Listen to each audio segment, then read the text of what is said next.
Attention please. Send your collie to the nurse's station. Send your collie to the nurse's station. Thank you. Ha ha! You have no power here! Ha! Banned! Banned! Banned! What's up, guys? Welcome in! Happy Monday! Holy crap, was this a weekend? Dude, I lucked out so hard this weekend, you have no idea. Holy crap! Just saw your tweet, great message, thanks! Okay, hold on. I got a question.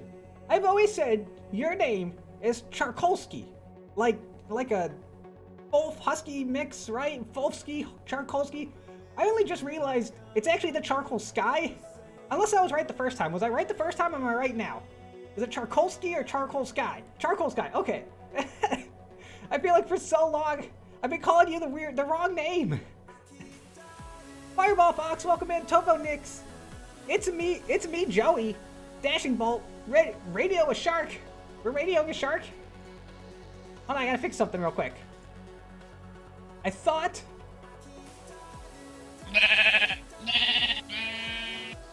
I could get the blinking to work, but it's not gonna work right, so we're going to auto blink. Auto blink because it's easy. Radio Shark, thanks for the follow. Welcome to Floppy Flock. Mid Classy, welcome. Thanks for the follow. Welcome to Floppy Flock. Welcome in. Samurai Kitsu coming in with the tier 1 sub for 6 freaking months. Dude, Samurai. I appreciate that, dude. Seriously. How you doing, Samurai? I think you have a rare colored sheep now. I want to say it's blue, right? Either blue or purple. It's either rare or uber rare. Ah. Woohoo! Astro Dragon Mage, hey, Phantom Thief 21, IDC. What's up, guys? Max the Neon Husky, I see you up there. You love the new avatar? Well, hey, thanks. I appreciate that. Guys, this weekend, dude, I lucked out. I lucked out hard this weekend. So, Saturday, Halloween, not only was it a holiday, so holidays in the emergency department are always a little crazy, right? They're always a little crazy because typically this is what happens. When patients come in on the holidays, it usually means that they're sick as hell because nobody goes to the hospital unless they really, really need to. But like Christmas Day, New Year's Day is a hot mess because everybody's hungover. But like Christmas, Thanksgiving, 4th of July, like if people don't generally come into the hospital. So if they do, they're usually really sick. So okay, I'm thinking Saturday, Halloween, probably gonna get a lot of sick people. Or at least some really sick people. Maybe a low volume of sick people, but a lot of really sick people. Add on to that, it's also a Saturday. Sometimes Saturday nights can be a little crazy. And Halloween's a nighttime holiday, right? Like, you don't really do much the day of Halloween, it's all in the night. So Saturday nights are already crazy, and then you add on the fact that it's Halloween, and that kind of makes it a little bit scarier, right? And then, it's a full freaking moon, and not only that, it's a blue moon, so the moon was massive. If you've ever heard me talk about, superstitions in the hospital, I swear by the fact that full moons are crazy. They are crazy in the hospital. So, and on top of that we're still in the middle of a global pandemic. So, let's look at this from a superstitious standpoint. Because I'm a very superstitious person in the hospital. I very much am. I've cussed doctors out for saying quiet before. And I'll do it again. It's a Saturday. It's Halloween. Okay? It's a full moon, but not just a normal full moon. It's also a blue moon. And there's a global pandemic going on. There's so many superstitions to negatively affect that night. We are like dead. There's nobody in the hospital. It was super easy. Saturday night was like one of the easiest shifts I've had in weeks. Here's my theory. I think we had so many negative things pile up that none of them could really just take over. So it ended up being a good night. They all canceled each other out, right? Like a full moon by itself, crazy. Saturday night by itself, crazy. Halloween night by itself, crazy. The global pandemic, we've been crazy, right? But you add all that crazy together, and nothing happens. That was my guess. Blue moon heals? Maybe they do. Maybe they're like... let me see, hold on. Wasn't there like a blood moon this year? I think I worked that day too.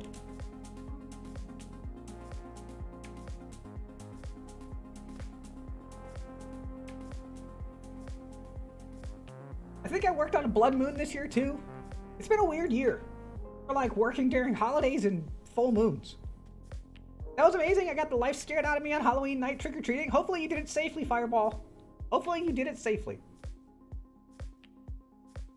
You tried to reach into the vending machine in the waiting room to get a free snack, and I think I broke it. Hey, Absol, you need to get out there and you need to fix it. This is a public facility. You can't just break our stuff. Also, are you trying to steal? Disappointed. I'm not even angry. I'm disappointed. I'm just disappointed. You're with your friends? Well, hopefully you did it safely. That's all I'll say. Wear a mask, social distance, the things we've been preaching about for 8 freaking months that nobody seems to listen to anymore.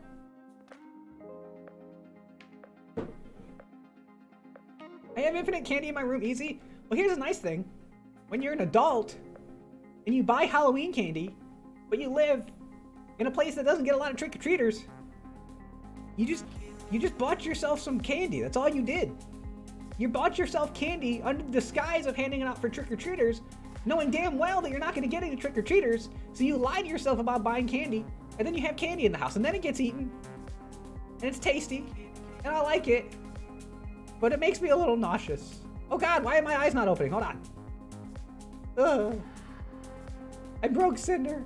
The eyes broke. What are my thoughts on the presidential election?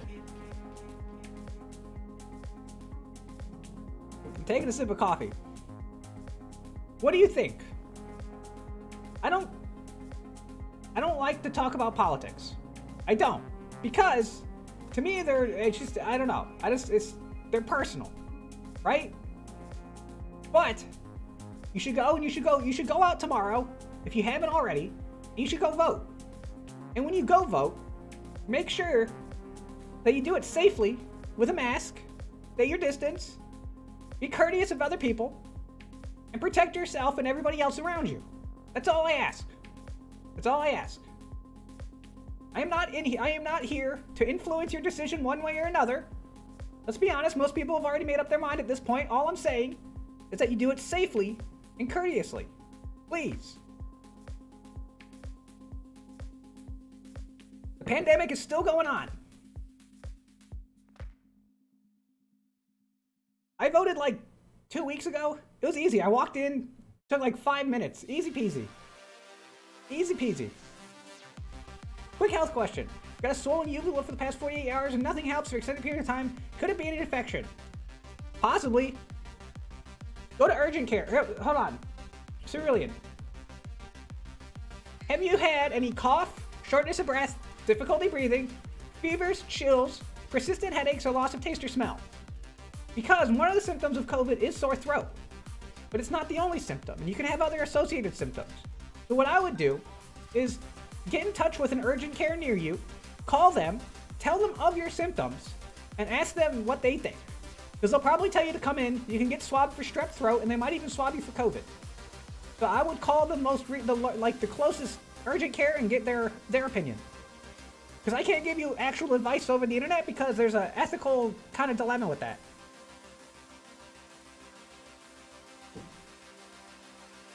Just safely vote for who you think will lead the country better. Don't kill each other over difference of opinions.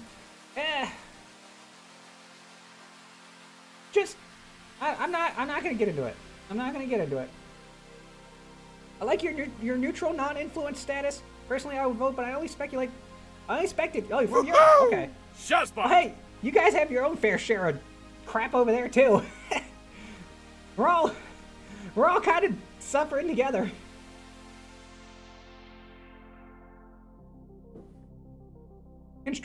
Can stress cause physical issues? Absolutely. Absolutely it can.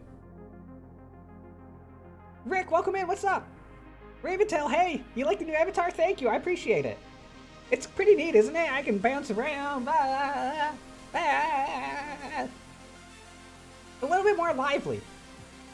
Biko, don't hype the stress. Don't hype up the stress, Biko. Don't actually do that. Everyone is entitled to their own wrong opinions. Look, opinions are like, you hear the saying, right? Opinions are like assholes. Everybody's got one and they all smell like crap, and nobody really wants to see it. The difference is some things are not opinions, some things are basic human rights. There is a difference. You're getting the popcorn ready tomorrow? I'm glad I don't have to work.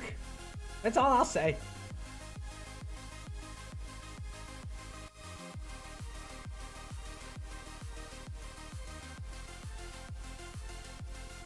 You skipped a cycle due to stress? Oof. That can happen. That can happen. I think it's what is it, like Miss No Maria? It's a name for it.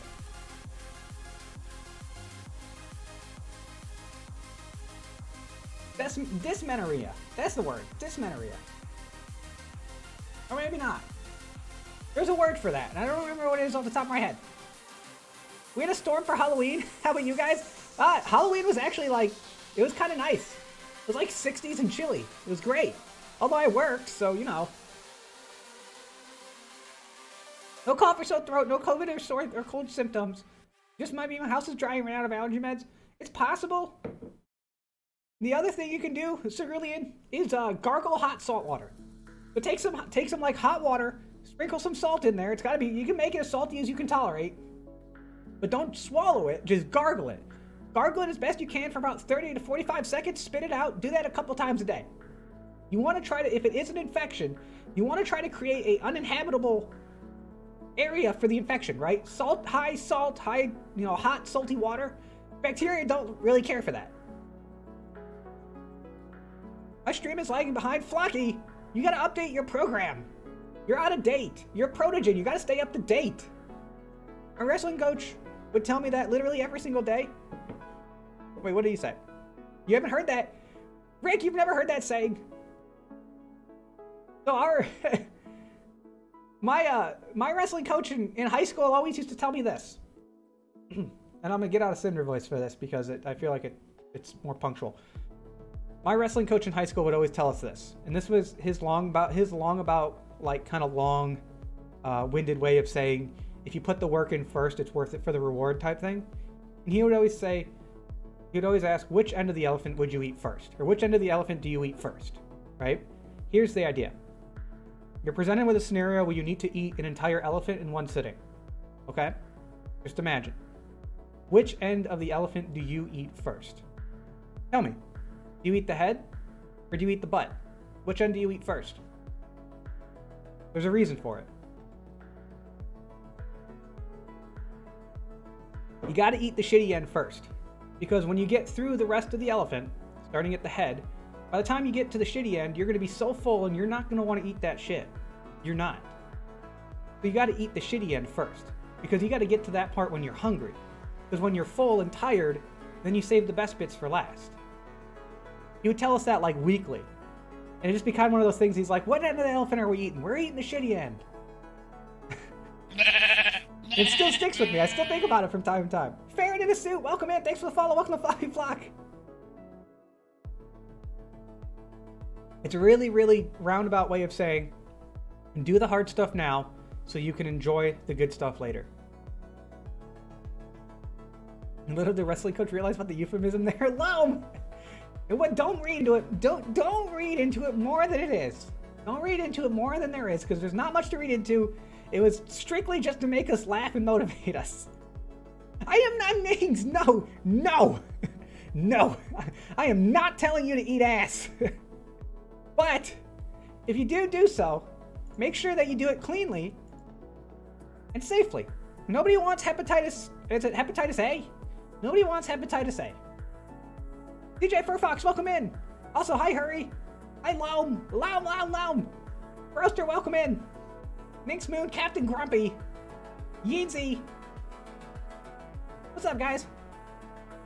We make a version for that, but for a sheep? Yes. Which end of the sheep are you eating first? The head or the poopy end? I know which end I'm eating first. I mean, I don't eat sheep. I don't eat any sheep. I don't know what you're talking about. I don't eat sheep.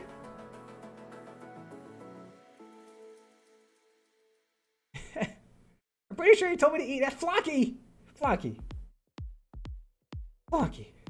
No. Cinder's on the lamb for being a sheep eater? No, I didn't do it. No, I didn't do it. No. I'm innocent. See? Innocent. Ah. Innocent. I didn't eat the lamb. I didn't eat the lamb. No. I didn't know euros were lamb. I'm sorry. I didn't. Nobody told me. Nobody told me that euros had lamb in it. I'm sorry.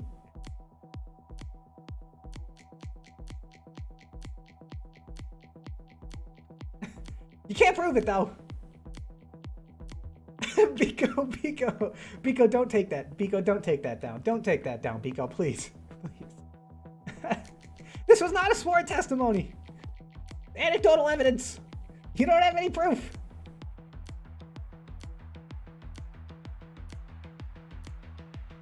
Dinner might not eat a sheep, but I do. You better not. You better not eat my sheep. Yeezy. Get it. I gotta do my best Backy impression. Get it down, people. Get it down. Take that down. Take that down.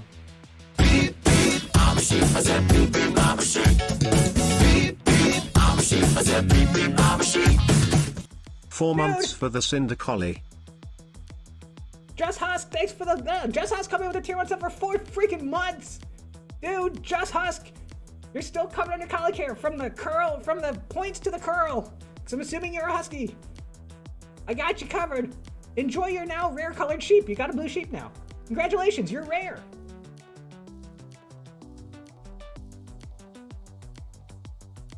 Guys, today,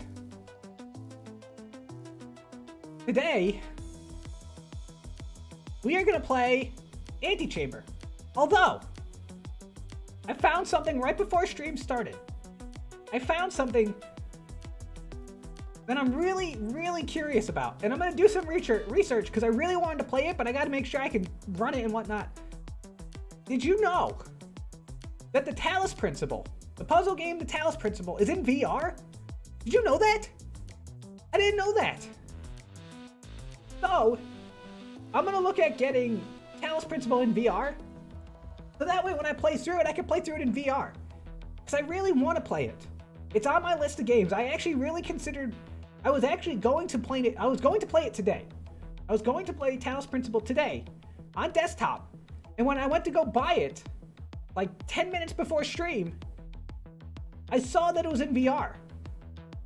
So now, I'm really curious. Rex Collie, you say it's not that great, but it does work. Does it? So here's my question. Have you played both, Rex? Because I want to know, does it add to the experience or subtract? That's my biggest question. Does playing it in VR add or subtract from the experience? That's all I want to know. Does Collie Care cover karate belt test? No. No, we don't cover much of anything. Puzzle VR seems like a dizzying experience.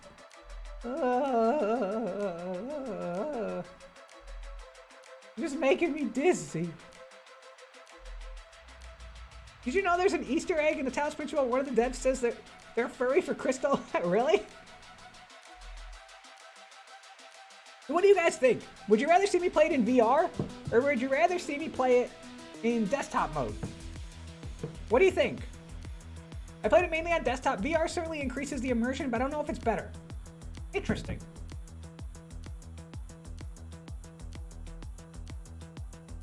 Bye, Fireball Fox. Take care. Talus Principle's pretty hard. I've heard it's pretty hard. Casper Feege, thanks for the follow. Welcome to Blobby Flock. Welcome in. Thanks for joining us. But, so, Vextra. Manifold Garden was pretty hard and we beat that. Parallax was pretty hard and we beat that. Jump King was pretty hard and we beat that. Getting Over It was pretty damn hard and we beat that. I think we could beat it. Have I played Baba Is You? I have not. It's on my list. It's on my list. I gotta check the list, guys. I gotta check the list. It's on the list. Trust me. It's on the list. See, there's me checking. See, I'm checking the list, guys. I'm checking the list. There you go. I'm checking the list. Collie Care cover Stub Toes from VR, right? No. Doesn't cover anything. It's a great game either way. Yeah, it's the hardest puzzle game you've played. So there was another one I saw.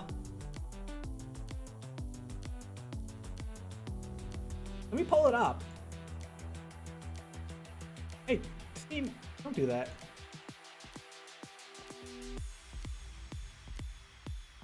Who's heard of the Sojourn? Sojourn? This game interests me. Oh god. This game interests me quite a bit. So I think I'm kind of finding my niche. I've always been a fan of puzzle games, and I think I'm really, really starting to enjoy playing puzzle games with you guys. So here, watch this. This game looks interesting. It's called The Sojourn. Apparently it's a super hard puzzle game.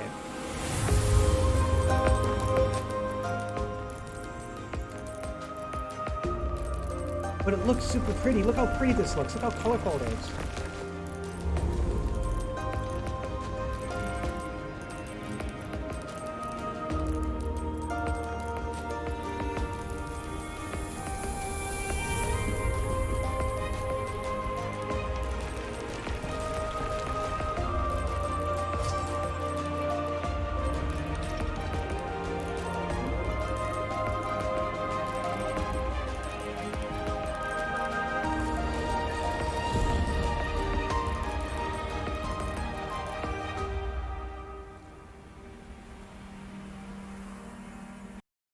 I am super, super interested in this game.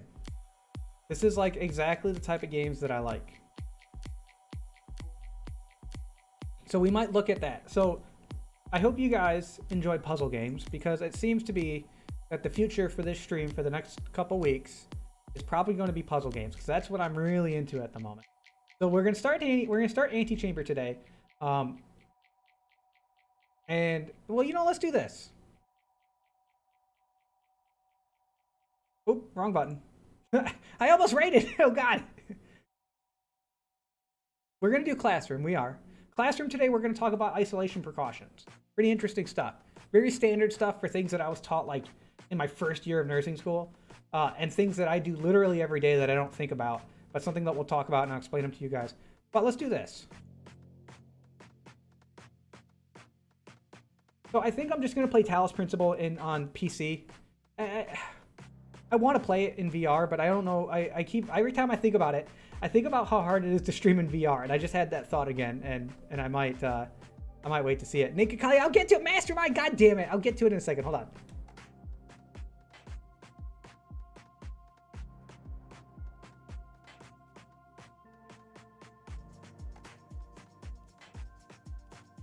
All right, what do you guys want to see first? We're playing one of these games. We're either gonna play Antichamber or Talos Principle. Guys, it's a dogmocracy. And right now is a perfect time to talk about voting and making your voice heard. This stream is a dogmocracy. I want to see what you guys want. Vote now. If you don't vote, and what you want doesn't end up being the one that wins, well, guess what? You should have voted. And if you're thinking, well, my vote doesn't matter, well, that's what everybody thinks. But don't think that. Also, hold on, I'll get my bandana Freeze. FBI, hunting cuties and Intel shows a stream full of them. Paws, hands, claws, whatever you have raised. I want your AWU license fursuit registration, and if you're free later coffee. Catch me if you can, Copper. I'm running. You can't catch me, I'm running. You can't catch me. Good luck trying to bring me to jail. I've already been. I've already made myself out. I got out of jail once. I'll do it again. Kaido Gill Scales coming in with the 50 bits. Coffee later? Sure, I like black coffee. Also, let me take off my bandana.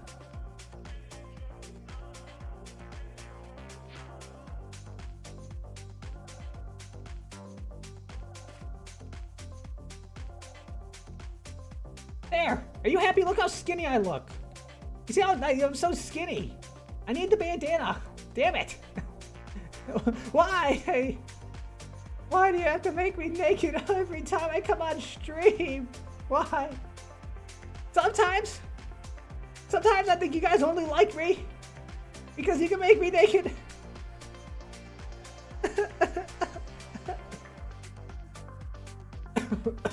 Oh god! Rhoda! Cinder neck, Loam! Loam, don't look! Don't look! Don't you look? I see you looking! Naked Collie, it's your fault, Mastermind. Enjoy seeing me naked. I hope it. Yeah, I gotta make that cost more. It's not expensive enough. You guys get it way too often.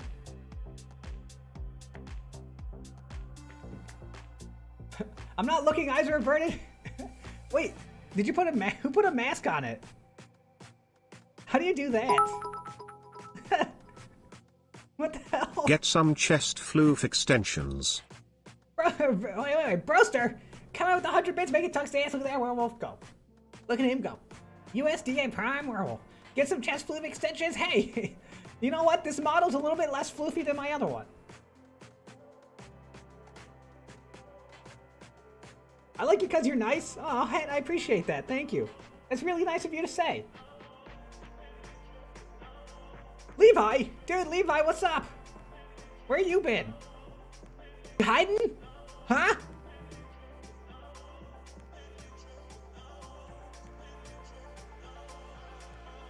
You know what's sad? I only really like, okay. Excluding Telegram, right? Because people consider Telegram texting, quote unquote texting, right? But the only times that I actually get like text messages, like from a phone number and not from like Telegram or Discord, it's either my family or it's my dentist or my doctor texting me like alert reminders. Isn't that kind of sad? Like everybody I talk to is on Telegram. I don't really use texting for anything. I don't like actually text. I just use Telegram. I don't know. It's interesting how it's changed. I like you cut G explode. Why are you exploding? Why are you exploding? Do you see they're working on a VR remake of Myst? Really? That's that like point and click adventure game, right? Myst? It's like the text-based one. I've never played it. I can text you. My number's 123-123-1233. I'll get right on it.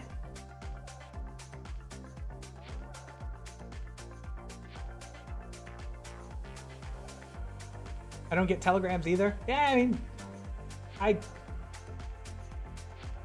just bad at responding to text messages. Like, especially when I'm at work, I feel bad because people text me and I'm at work and I want to respond, but I can't because work. And I work for so long that by the time I get home, sometimes I even forget to respond. And then it just fades into the ever expanding garbage that is my memory. And I never get back to it. And I feel bad because I feel like I should be better about it. But also, I ain't got time. It's busy. I don't know, I have this weird thing with phones. I find ever since like cell phones became kind of just ever present in our lives, I feel like everybody when you get a text message, right? Because we always have our phones with us, right? We always have our phones with us. I feel like people think that I should always respond right away, right? Because I always have my phone with me, that I always need to respond right away. And I just don't. Like, if I'm doing something, I'll get back to it when I get back to it, and sometimes I forget. And I'm sorry. But just because I always have my phone with me doesn't mean I'm always available. And I feel like that's you hit, like, some people don't realize that, or don't I don't know, it's I don't really know how to say it otherwise, and I feel like social media and cell phones have made it so that if someone doesn't respond right away, that it's either a negative thing or they're ignoring you or something else, and they just never got to it. I don't know. It's because I grew up, you know, between, I remember a pre-cell phone age and I remember a cell phone age, right? I remember when, you know, text messaging wasn't a thing. I remember using phone books to call people and having only landlines and having to call a friend's house and ask for them with their parents picked up, right? Like, I remember all that. And then when everybody got cell phones, and you no longer have to go through some of those hurdles, but sometimes those hurdles were nice because it gave you, like, if you didn't want to respond, you didn't have to. And nowadays, everybody's got everybody's connection in the palm of their hands, and I feel like people expect an immediate response, and I don't know. Much like work, I gotta prioritize things. Oh, hold on. Somebody asked earlier who made the face rig, or this 3D face rig. So there's my little blurb about it. So it's a 3D rig that runs, so the program I'm using is called VC Face. the original model for this avatar is a Japanese model. It's like a Japanese VR model. And then Jokin was the one who retextured it my colors, and then Flyzik was the one who converted it into a VRM file to be used for this. So multiple people have worked on this model to get it to where it's at.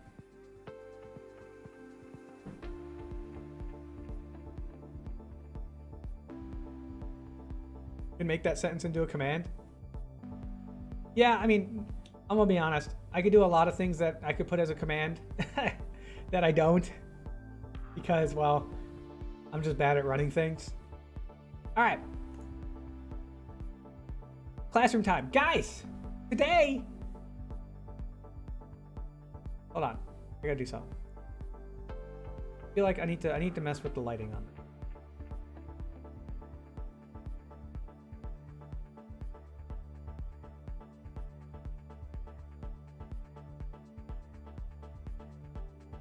I like that better. There we go. Okay.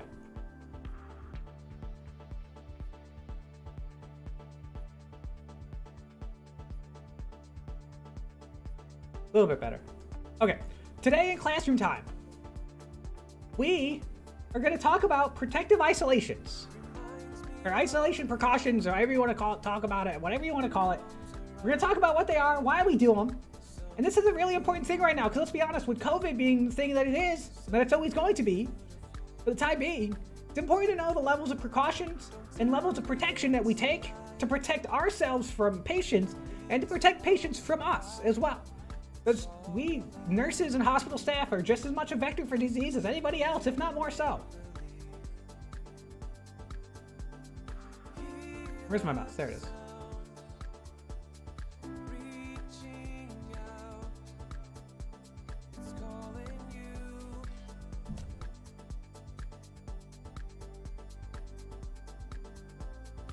Also, which game won? Holy crap! I didn't even look at the poll. Hold on. What are we playing? What game won? Antichamber won. Okay, sweet. I don't gotta change anything. Antichamber won. Okay. Also, I found the perfect playlist for the stream. So, the music that I generally listen to. If you guys have you guys ever heard of Anjunabeats? It's Above and Beyond's record label, right?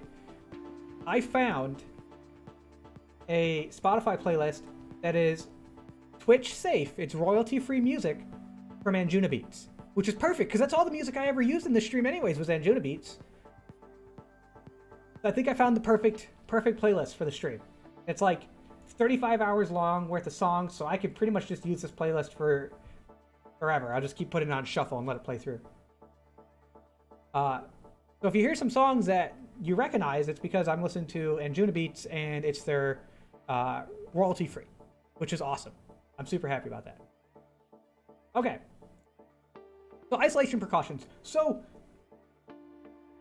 we break this down into five different levels. There's let's say 5 different types of precaution, right? You get taught this pretty early on, at least the first one, which is, does anybody know what standard precautions are? When dealing with delivering care to a patient or anything that revolves physical interaction with another human being in a professional setting, does anybody know what standard precautions are or what that means? Wait, what have I done before? Yugaka, what'd you ask? Wait. There are classes in VR. I have done classes in VR before, but I think I did like 1 or 2 of them. It's harder. And sometimes, I'm gonna be honest, sometimes I don't want to set up VR because it's a pain in the butt. And I have to stand, and I already stand long enough as it is. Precautions that are standard. Yes, you're not wrong. So standard precautions. Kind of our first stop on this journey. Standard precautions. Standard precautions means that you treat every bodily fluid as if it's contagious or infectious, regardless of what it is. So even if you have a patient who just tested negative for everything under the sun, no HIV, no AIDS, no Hep B, right? none of the bloodborne infectious pathogens that we commonly deal with, even if they just tested positive or negative for all of those, you still use standard precautions. What are standard precautions? Gloves. Typically gloves is the first. This is the one that we use the most. Gloves. Anytime you handle an infectious or biological product, blood, urine, feces, sputum, purulent drainage from a wound, right? Anything like that, gloves. And I'll be honest with you, I can't imagine touching any of that stuff without gloves on because it's disgusting. But the idea here is standard precautions to protect yourself from even just bodily spread or fluid spread pathogens. Standard precautions. Anytime you touch a patient, gloves, right? Anytime you go to pick up, a little blood sample vial, right? Even though it's all contained, you wear gloves. Every time you grab a urine cup that's been sealed, gloves. Anytime you handle anything that's come in contact with blood, urine, feces, any of that stuff, you always wear gloves. Depending on the situation. A gown, for example. We had a patient yesterday who had a really bad nosebleed. And when I say nosebleeds bad enough that you need to come into the emergency department for, these are not your standard nosebleeds. These are patients who are on blood thinners who get really, really bad nosebleeds. I mean, pouring out of them. This is when we use medications like silver nitrate. We use cocaine for these patients. We can give them cocaine. Afrin is a very good medication for this. But these patients bleed a lot. We had a patient yesterday with a really bad nosebleed. Part of our standard precaution was to go in there with a gown because there was a lot of blood everywhere. Okay? So standard precautions. You treat every bodily fluid and every substance as if it's infectious, right? Let's do this. I'm going to do... Oh God, it's so big.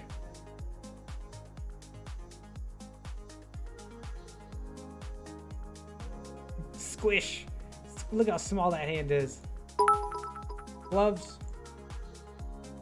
How do you toot when you have a nosebleed? Wait, what?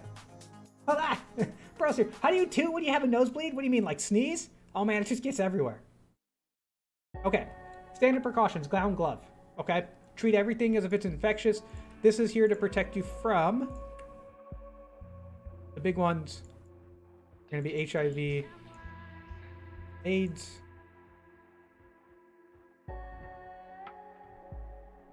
Hep B. These are the big ones that we're concerned about. These are bloodborne pathogens. Hepatitis B, if you don't know what hepatitis B is, it affects the liver, and it damages the liver and can kill your liver. It's a very nasty bloodborne pathogen. I'm almost more afraid of Hep B than I am of HIV and AIDS at the moment, because Hep B is super... I mean, HIV and AIDS is terrifying, but Hep B is a slow burn. And we see a lot more of this than we do of this. Okay. So that's your standard precautions. Level 1 precautions. Level 1 isolation precautions and protections. Standard precautions. Gown, gloves, when you're around a patient who requires such, right? I don't remember the last time I touched a patient without gloves on. I just, every time, walk in, put them on. What does cocaine do? Cocaine is a very, very good vasoconstrictor. So if you have a patient who is bleeding severely from the nose, we have a... Hold on. Un moment. I can show you a picture of it. I've given it before. I think I've talked about giving it before. But we're going to talk about giving it again. Because it's relevant to the conversation.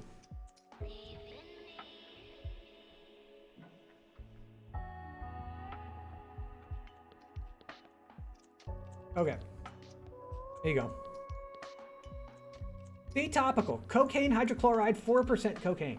This is a nasal spray, not for injection or ophthalmic use. Good to know. Do not inject this into yourself, and definitely don't spray it in your eye. This is cocaine. This is a medicinal cocaine. So what this does, it's a very potent vasoconstrictor. So when you have a patient who's got a really severe nosebleed and you can't get it to stop, we give them an aerosol spray of cocaine to constrict the blood vessels in their nose to stop the bleeding. And there it is. Cocaine, cocaine! Did that answer your question? Who asked that? Vextra. Vextra, does that answer your question?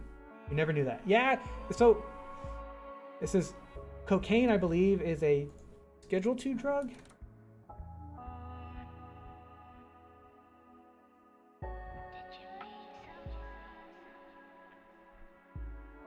I want to say it's a Schedule 2. Yeah. Cocaine is a Schedule 2 drug, which means that it has some medicinal uses, but not a lot. So it's on the same level as opioid narcotics, Adderall, Ritalin, those types of things, where it's like, you know, it's a drug, but it's got some medicinal uses. If you give cocaine, do you give marijuana too? I have. There's a medication called Marinol. Marinol is a synthetic THC derivative that I've given before. We give it to old people who have decreased appetite. I haven't heard much good stuff about it, and from what I've heard, the Marinol is not nearly good as just smoking pot. But we have given it. I want to be addicted to cocaine like Chad is addicted to Gurgler. No, you do not. Gurgler. Do not. I am telling you, do not snort cocaine. I can't believe I gotta say that. No, don't do it.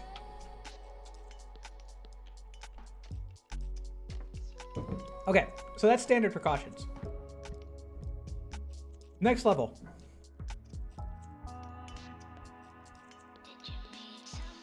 Contact precautions. So contact precautions so here's the difference. Standard precautions, you're almost always gonna wear gloves while sometimes wearing a gown if it's appropriate, okay? Contact precautions, you're always gonna wear a gown and gloves, right? So the idea of contact precaution is to prevent the spread of pathogens through contact. So,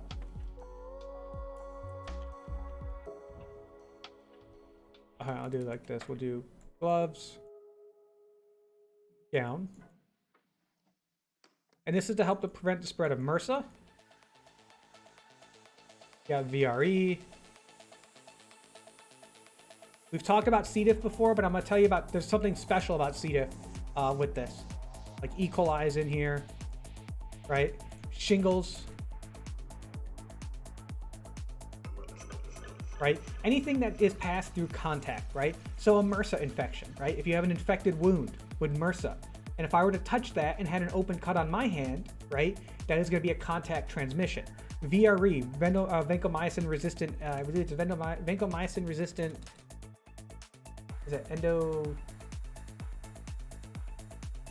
Enterococcus. Vancomycin resistant Enterococcus, which is another antibiotic resistant organism. MRSA, by the way, methicillin resistant Staph aureus, which is a really, really nasty antibiotic, or very, very nasty bacteria that causes a really nasty infection that is very hard to treat. VRE is also an antibiotic resistant bacteria.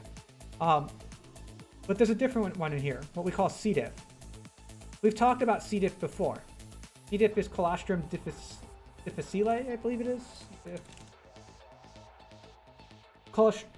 Clostridials difficile. It's just C. diff. It's a bacterial infection of the gut. But here's the thing about C. diff. C. diff has what we call an enteric coating. So if you ever have a medication that's enteric coated, if you've ever taken a medication that says don't crush and don't chew, it's because there's a coating on it. It's what we call an enteric coating that prevents it from being broken down right away in stomach acid. Well, bacteria also has enteric coating. C. diff in particular has an enteric coating. What does this mean? This means that you cannot kill it with like Lysol or normal cleaning agents, right, that we would use to wipe things down. You have to use bleach. And the other important thing with enteric stuff, we'll put enteric over here. So contact, you can have enteric contact as well. When you have enteric stuff, you have to wash your hands.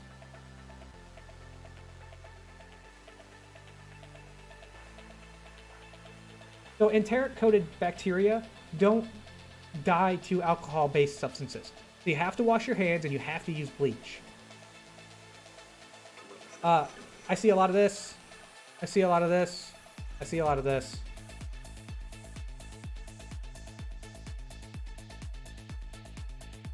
This song bops.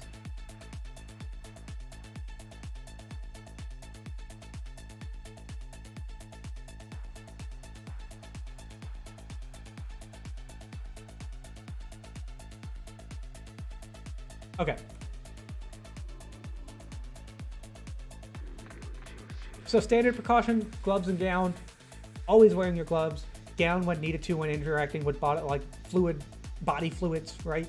Contact precaution is to prevent contact infection through direct contact with the patient. So MRSA, infected wounds, E. coli, C. diff, those types of things would be contact precaution. Now we're gonna get into the ones that are important for us right now, because COVID. COVID, as far as we know, COVID is not a very good contact transmission. It can, and COVID will, or the SARS-CoV-2 will transmit through contact, but it's not its main form of transmission, right? What we call, I believe, if I've used the correct term, what we call fomite transfer. Fomite transmission is like surface-to-surface transmission, right? COVID is not the best at that. It happens, but it's not the best way to do it. The best way that it gets through is with aerosols, right? So there's two types of quote-unquote airborne type precautions, okay?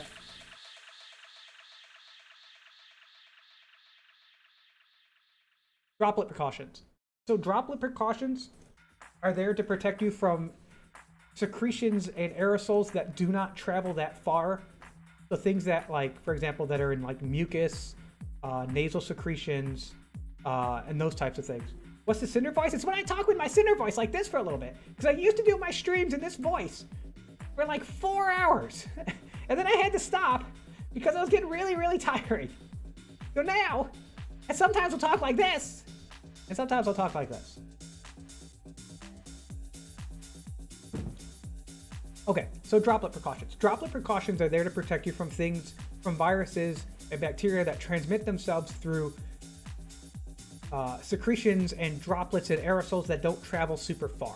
Okay, so this is things like, okay, things that fly out when you cough, things that fly out when you sneeze, and things that fly out when you talk, right? If you think about, if you've ever been too close to somebody and they're talking to you and you feel the spit coming out of their mouth, right? Those are droplets. Those are what we call respiratory droplets, right? So for this, surgical mask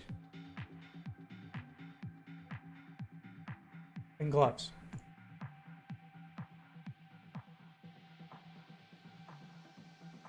If you don't know what a surgical mask is after everything that's been going on this year, I can't help you.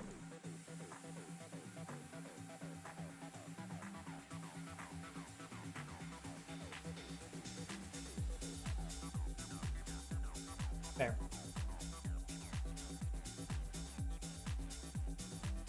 What does this protect against? What do you guys think?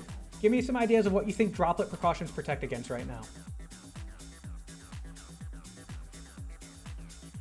There's a pretty big one that's happening, that's starting to happen now, that's transmitted through droplet precautions.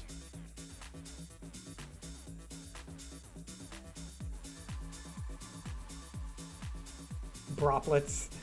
The flu! Yes, influenza. Even before COVID, anybody who came in getting tested for the flu in our emergency department was made to wear a mask. And even then, people fought us on it. Even then. Anybody else? Can you name another one? I'm curious to see if you guys can get any of these. Other than the flu. Why gloves? Droplets. I mean, because it's part, first of all, why gloves? Standard precaution. Everybody wears gloves. So in all of these, gloves are required. Plague? Not quite. The cold, it can be the rhinovirus, yeah.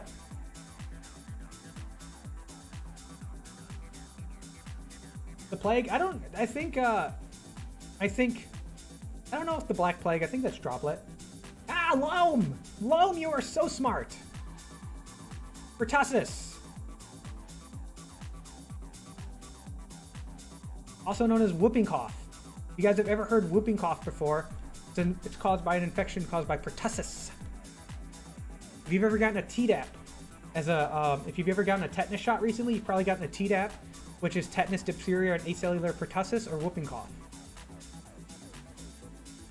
A couple other ones on here. Mumps.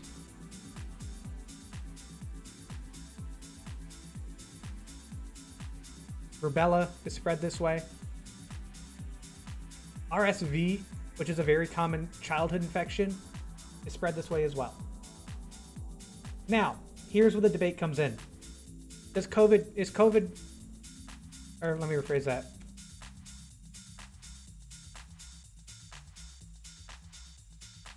Is a SARS-CoV-2 virus covered under droplet precautions? This was pretty much the biggest debate that we had at the start of the pandemic. The CDC said yes, then they said no, then they said yeah, and we don't really know if a mask, a mask helps. Let me rephrase that. The mask helps. It absolutely 100% helps. Is it going to stop transmission? It should. But in the hospital, the patient wears this, but we have to wear an N95 mask like it's an airborne. So while the mask does stop transmission, we treat it like an airborne transmission. So yes, but we take extra precautions with it. So when I say droplets, what I'm talking about when I say droplets, when you talk, when you sneeze, when you cough, right? You have I don't want to say fluid, but secretions, mucus,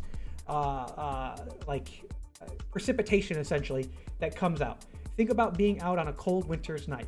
You breathe and you talk and you see your breath, right? You see your breath, that mist that comes out, right?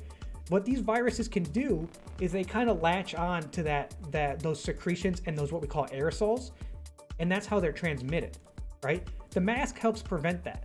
Some of these, like for example, the flu, really only gets on like some of your thicker, heavier things. So like your snot, when you sneeze, when you cough, right? More forceful secretions, and not just normally with talking, although it can. That's the thing that's scary about SARS-CoV-2, is it does both. It kind of is airborne, but it doesn't fly in the air on its own. It attaches itself to these respiratory aerosols, and some of them are small. Some of them are small enough that we put these patients on airborne precautions. It's almost as if the virus floats around on its own, but it doesn't. The virus attaches itself to those respiratory droplets and those respiratory aerosols. That's what the mask does. The mask stops some of that, stops most of it. So yes, but also in the hospital, we take more precautions.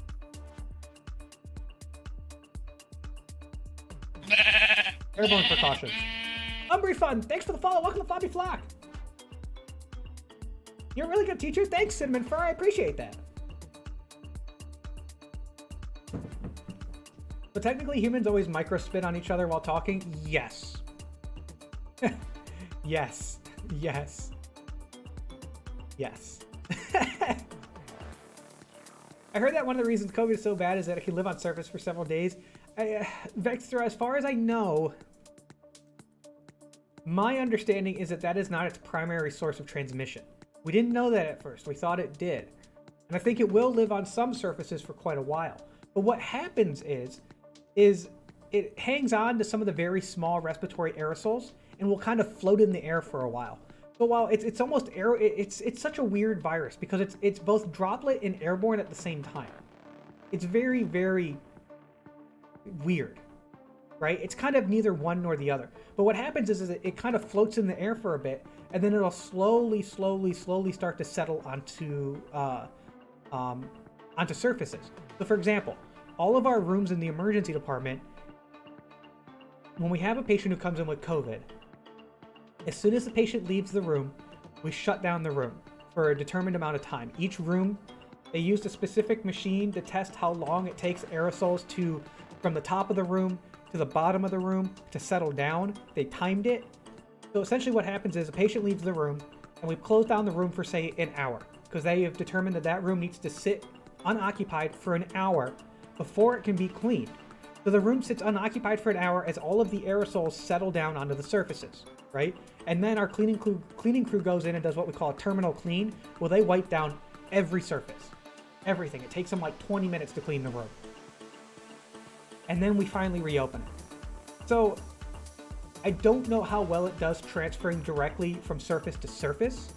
Like for example, if a COVID patient touches a door handle and then 2 days later you touch the same door handle and then rub your nose, I don't know if you're going to get transmission or not. I have no idea.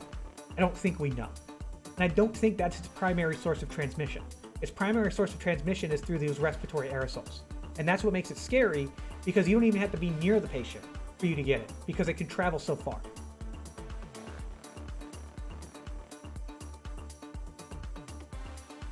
Microspit is one of the reasons it's bad to blow game cartridges.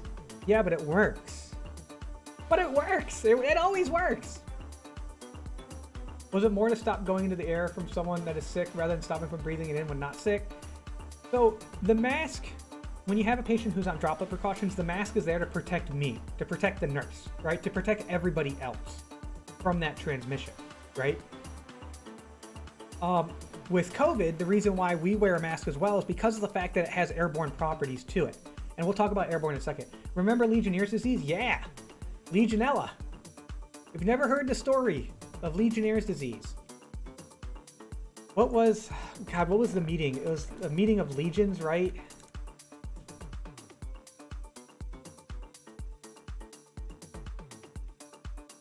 There was a meeting at a hotel back in, when was this?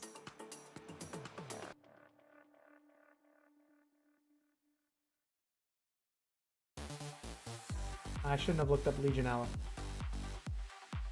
So essentially they had this like convention.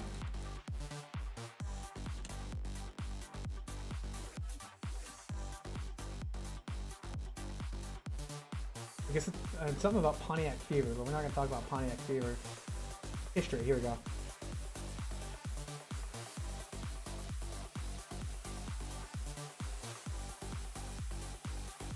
Okay, so in 1976, so here we go. In 1976, there was a convention of the American Legion. I have no idea what that is. But the convention for American Legion was at a hotel that had a massive air conditioning unit, right? And somewhere along the line, a bacteria known as Legionella got into the mist and sucked up. I think it actually grew inside of the. It grew inside of the air conditioning unit, right? Because of, I guess it was the right environment for it to grow. So you had this bacteria known as Legionella that grew inside of this air conditioning unit, and then it basically misted throughout the entire hotel. And what happened was people developed pneumonia. They developed like Legionella pneumonia, and a lot of people got really sick from it. And they coined it the Legionnaire's disease because it happened at the convention of the American Legion. And it's really interesting because you don't really see Legionnaire's disease super often anymore, but it's one of those things you learn about. And you're always kind of like, every time I go to a hotel, I'm like, oh God, Legionnaires, we're all going to get Legionnaire's disease. We're all going to go to a furry convention and we're going to end up with a strain of Legionnaire's disease. And they're going to call it like, I don't know, like the ooh-woo virus or the furry virus or something. Who knows? Diffuse! What's up, Diffuse? The furry flu, the pathogen. Oh God. Okay, so airborne precautions. Airborne precautions are precautions we take to prevent the spread of viruses that are transmitted through airborne. So the difference between droplet and airborne, just think about it like this. Droplet precautions don't go past, I think, about 3 to 4 feet is usually what it is, right? Just as a general rule of thumb, it's short traveling secretions, right? Airborne precautions are viruses that are spread through secretions and aerosols that can travel greater, like 6 feet or greater, right? So it's something that you could breathe out and it'll kind of just float along in the air, right? Does anybody know what diseases we put patients on airborne precaution for? One of them you should know. 2 of them you should know. 2 of them you should know.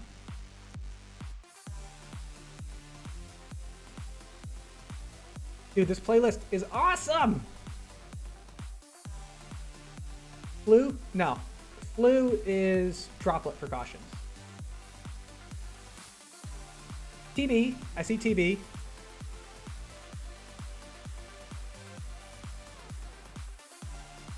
Measles. Measles is another one. I'm gonna spell measles wrong. MEASLES. Technically COVID.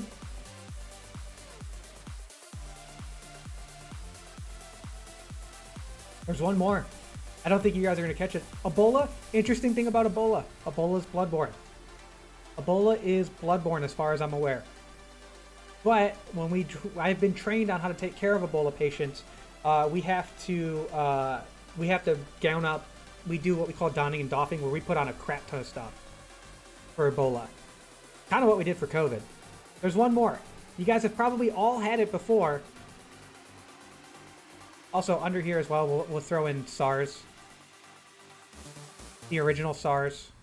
And technically COVID too. Chickenpox! Yes! Chickenpox.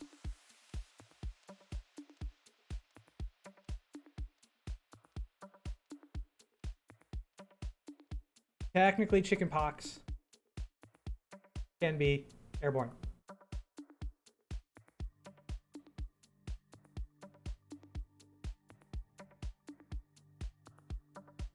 Let me make sure that's right. I've been taught that, but now I'm wondering.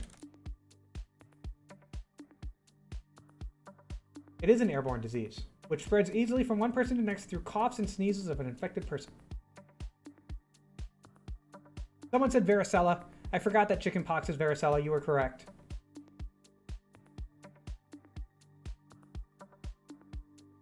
At what point do you wear hazmat? Good question. Does that mean shingles is too technically? Yes. So, kind of yes. Although,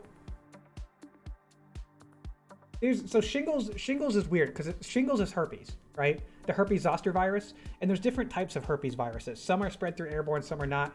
It's weird. It's really weird. I'm not that smart. Smallpox, technically, yes. If it were to somehow reemerge, correct. The other one on here is bird flu as well, but bird flu is not that big a deal anymore. Although I did have a patient test positive for swine flu recently. And I wasn't recently. That was earlier this year. Blueberry Drops, thanks for the follow. Welcome to Flobby Flock. Alex the Arctic Fox, thanks for the follow. Welcome to Flobby Flock, guys. Welcome in. Thanks for joining us. Don't give 2020 ideas. Yeah, no more. Nuo. Don't you make it happen. Don't you will this into the world. Works hard enough as it is. Okay. Airborne precautions. Oops. You guys should be familiar with these. I know I sure as hell am. Does anybody know what this is?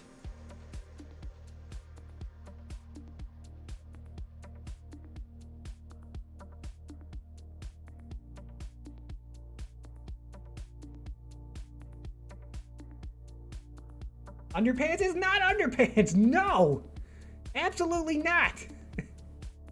Why would you think it's underpants? No, no. It's an N95.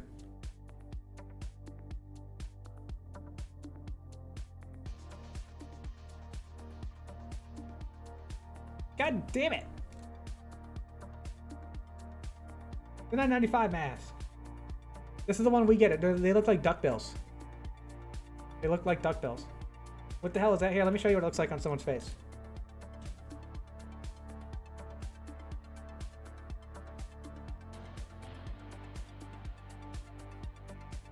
Looks something like this. Oh God, she's so big. That's how it looks. Looks like a duckbill. So N95 mask. How does an N95 mask work, you ask? How does an N95 mask work? Question that you ask. Well, I have partially an answer. I have a partial answer for you. I do have an answer. I'm so confused, Cinder. I'm glad you're the teacher because I'm so lost. Fireball, don't be lost. Does the mask enhance your duck faces? Yes. We walk around and we go quack. Quack. Quack. Quack. Quack. Quack. Greytail. Just got back from voting. Greytail, thanks for the 100 bits. Thanks for making Tuck dance. Look at that werewolf. Guys, what kind of werewolf is that? That's the USDA Prime werewolf. Greytail, I'm glad you voted. Congratulations. You practice your constitutional right to make your voice heard. I'm happy for you. I'm happy for you. Good job. So, N95 mask. How does an N95 mask work? So, in order to protect myself from patients who have airborne transmitted pathogens, we use an N95 mask. And a lot of people think, well, an N95 mask is just a mask that is a very thin filter. A very, very small filter. And yes, you are technically correct. But it's also something else. So if you were to like look at, so this is just bear with me. This is just gonna be my rendition of this to explain it. And this is not exactly how it looks like, but so if you have like a surgical mask, say you have a filter of a surgical mask, right? And it looks something like this. It'll protect a lot of the bigger droplets, but some of the smaller things can get through, right? But it does a pretty good job with, like, say, your big snot bubbles and your coughs and your aerosols, right? It does a pretty good job with that. Well, an N95 mask is a very, very, very tight filter.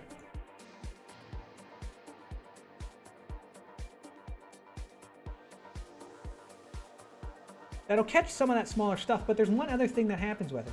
Where did my bandana go? Somebody paid for me to be naked because you guys hate clothes. You just hate clothing for some reason. I don't know why. We are advanced civilization who has developed clothing that is comfortable. And y'all hate it. I don't understand it. I don't get it. So while this is pretty good at getting some of these other smaller particles out, it doesn't get all of them. But here's where it comes in handy. There is a small electrical charge on these masks, right? It's almost like static electricity. Think like static electricity. When you have static electricity, it causes your hair to stand up, right? Think about that. You take a balloon, you rub it on your arm, and all of your hair stand up. Your hair is attracted to that static electricity. These are very, very slightly statically charged. What that means is some of the even smallest particles that would fit through this filter get attracted to the filter and get pulled in. This is why there has been issues with this recently, because there are places that say that they can sterilize and clean N95 masks, but if you do so inaccurately, you remove that slight electrical charge on the mask, and basically it's no better than just wearing multiple surgical masks. So that's why there's been a lot of research and stuff recently on how to properly sterilize these masks so that you don't remove that electrical charge. Granted, as a patient, when you're wearing it, you don't even notice. It's not like it shocks your face or anything. It's not like I put it on and I get electrocuted every time I touch the mask. But there is a small, very, very slight static electrical charge on it. All right, almost done. How different does a gas mask be like, by the way? That I don't have an answer to. I don't know how gas masks work. I don't know. There's one other thing for airborne patients. Has anybody heard of negative pressure? Like a negative pressure room?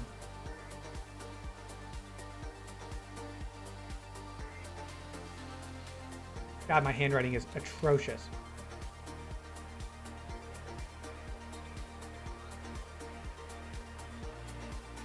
Has anybody ever been in a negative pressure room before?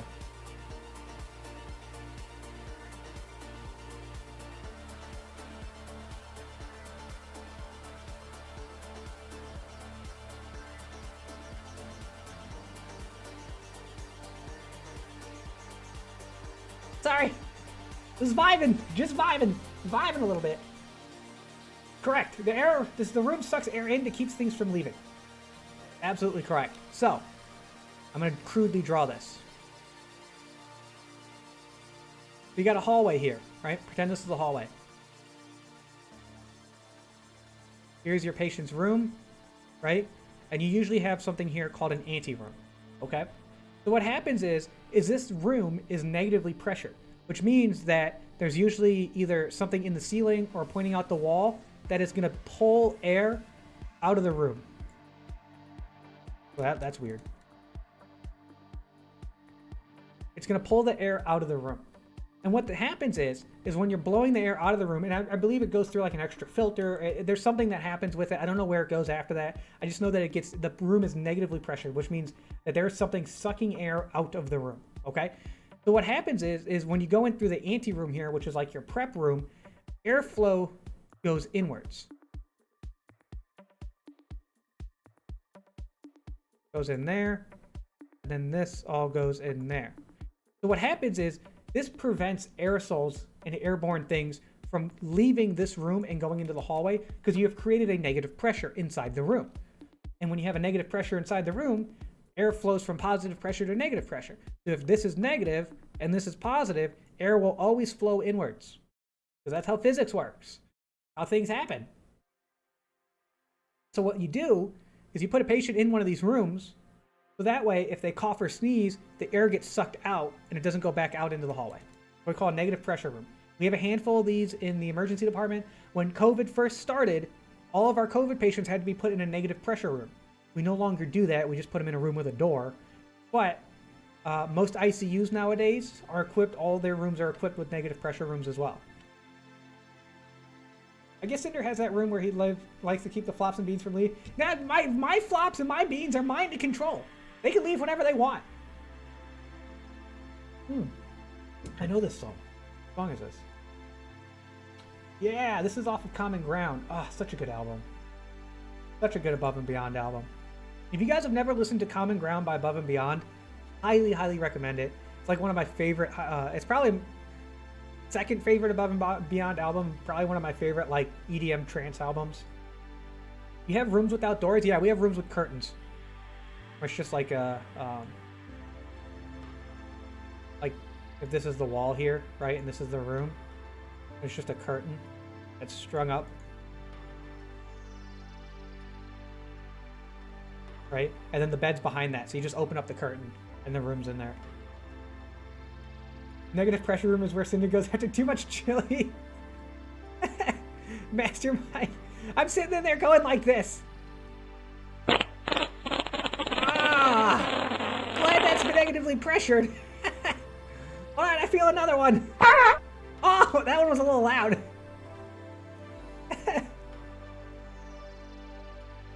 This is off topic. You mentioned Above and Beyond. Are you concerned about DMCA at all? Diffuse? I thought about that. Guess what? Diffuse. Guess what? Anjuna Beats, which is Above and Beyond's record label, put out a playlist of royalty-free music. And that is what I am listening to. So yes, I am concerned about DMCA. But, as far as I know, this is royalty-free. It's literally called Anjuna Beats X Twitch is the playlist. If you want to look it up, it's actually, I'm sorry, Twitch X Anjuna Beats. It's on Spotify. Highly recommend it. Amazing, amazing group, amazing music. I was actually, Tux and I were supposed to go see Anjuna Beats live, or not Anjuna Beats, Above and Beyond. They were going to be doing a instrumental. They were going to be doing like an orchestral version. They do it every once in a while. They do orchestral music. They do like orchestral scores of their music. It's awesome. And they were going to do one in DC this year. And Tux and I were going to go, and then COVID. Then COVID ruined our plans. We couldn't go. We wanted to. We did. We were going to get tickets and everything. But it was ruined.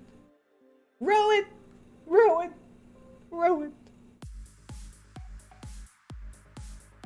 And Above and Beyond Acoustic. Thank you, Kazuo.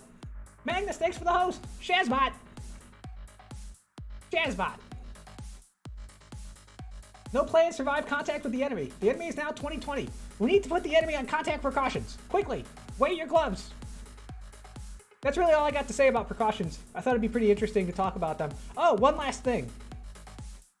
For all of these patients, especially your contact, your contact and your airborne patients, we have to use this piece of crap. This is a disposable stethoscope. You remember those stethoscopes you got in your Play Like a Doctor kits as a child? Or that you give a kid? That's what this is. And it's about as useful as that too. These things suck. I hate these. You can't hear anything with them. You can't hear shit. It's like, ah! God damn it. I can't hear.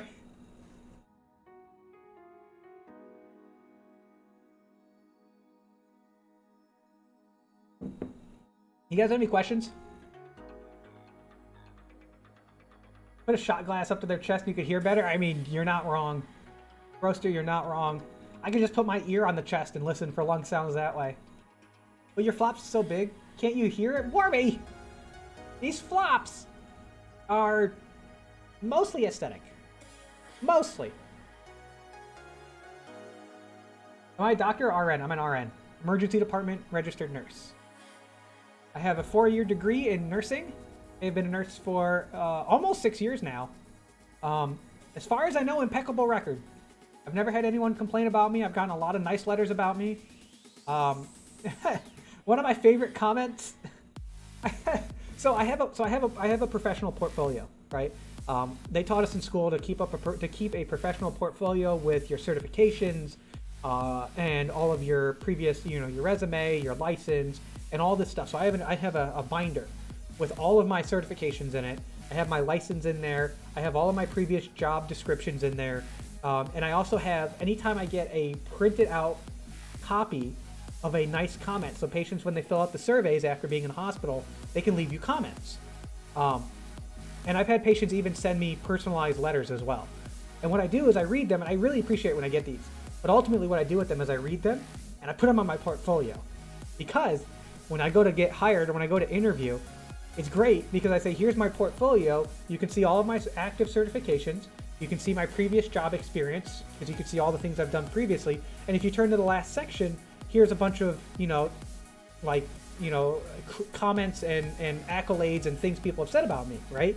And I'll be honest, not to pat myself on the back here, but it's a pretty thick stack, extra thick. But the first comment on there, the first one, is my favorite comment that I've ever received. I had a patient I had a nursing student with me. This was back in my old job. And I had a nursing student with me. I went in to go help this patient. He said he was feeling nauseous. You too darn cute. Rick, I appreciate that. Thank you. I do. It's super kind of you to say that. So the patient's sitting in the chair, right? They're sitting in their hospital chair, and they have a movable table in front of them, like a rolling table, right? And I walk in there, and the patient looks up at me and vomits just everywhere. And I'd like he vomited, and it had a bit of force to it, so it ricocheted off of it ricocheted off of the chair or off of the counter and splashed all over the place, right? Just everywhere. And I'm sitting there and I'm like, well, I just got vomited on, and I have a nursing student with me, so perfect time to show a nursing student how you handle getting vomited on. So I just calmly, I didn't freak out. I was just like, hey, you okay? You feel better? And the guy was like, I'm so sorry, I vomited. I'm like, it's fine. No worries. I'm really worried about you. How are you feeling? You just vomited everywhere. How are you feeling? And the patient was super embarrassed about it and whatnot. And I told my student afterwards, I said, look, this is going to happen, and you're just going to have to get used to it. And the best thing you can do is just roll with the punches, right? Well, the patient gets discharged, and about a month later, I get a comment through my manager, and it said, it was from this patient. It says, Nurse Cinder was fantastic, even after I vomited on him. And so that is the first comment you see when you go to that portion of my portfolio, is a comment that says, Nurse Cinder, but it doesn't say that, it says my real name. Nurse Cinder was a fantastic nurse, even after I vomited on him. And it always makes the employers, it always makes them laugh. And then I get to tell a story about how I got vomited on and reacted in a very appropriate way. I have a bunch of other ones in there too, but that one's my favorite. Why does my avatar look angry? He's not angry, he's determined. This is angry. You want me to be angry? Oh, I'll show you angry.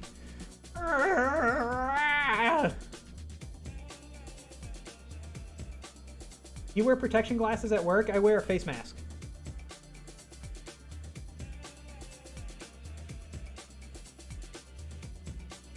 You have to do any cleaning after that? I don't think so. Actually, here, I might have a picture of it. Hold on. Un moment. I thought I took a picture of it, because I think I tweeted about it. Yeah, there it is. Yeah, okay, I do have a picture on it. I didn't get that much on me, I'm gonna be honest. It wasn't as much as I think everybody thought it was, but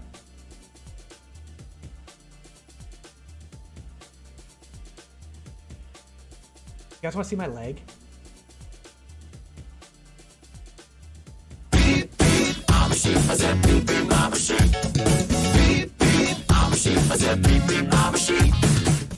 Collie flops the flocks in the lots. Dude, Stray Tail coming with the tier 1 sub for 4. freaking months. Stray tail, you're covered. You're still coming under collie care from the flops to the flocks. I got you covered.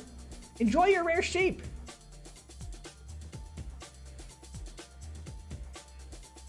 All right, here's my leg. There you go. That's vomit. I got puked on. It was gross. It was nasty. Ugh.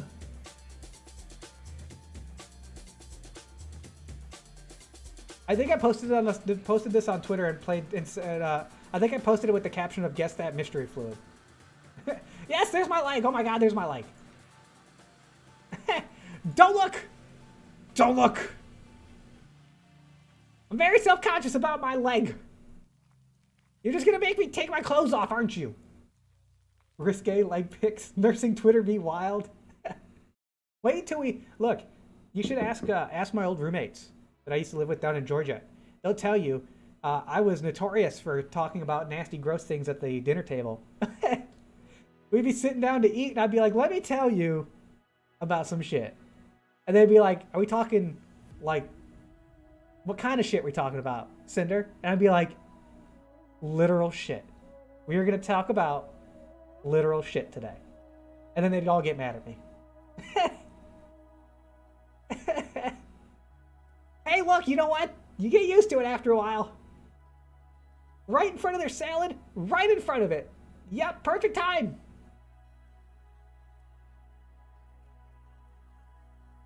The dinner table is the best time to talk about disgusting things. What else are you gonna do? Eat? You guys ready to move on to Antichamber? That's all I got to lecture on. I hope you guys learned a little bit of something about precautions. I hope.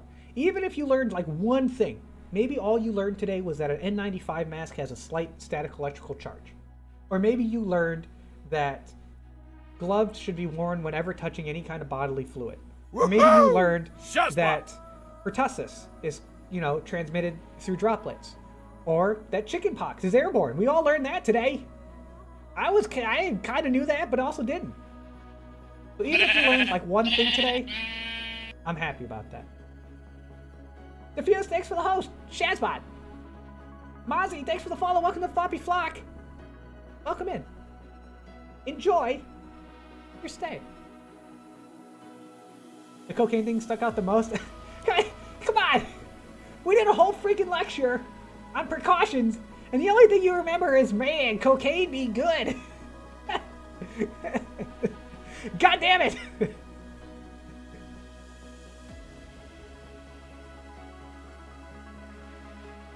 I did not mastermind. No.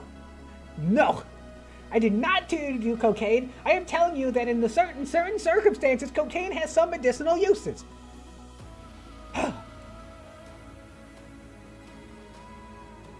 Charlie Sheen is my father. Poor man, that guy lost his mind. Oh God, I lowered my chair. Hold on. I'm short, but I'm not that short. Well, now I'm too high. There we go. I see, now you guys are gonna take that out of context. All it takes, I say something, I'm too high, and suddenly everybody's like, "Oh God, Cinder, out of context."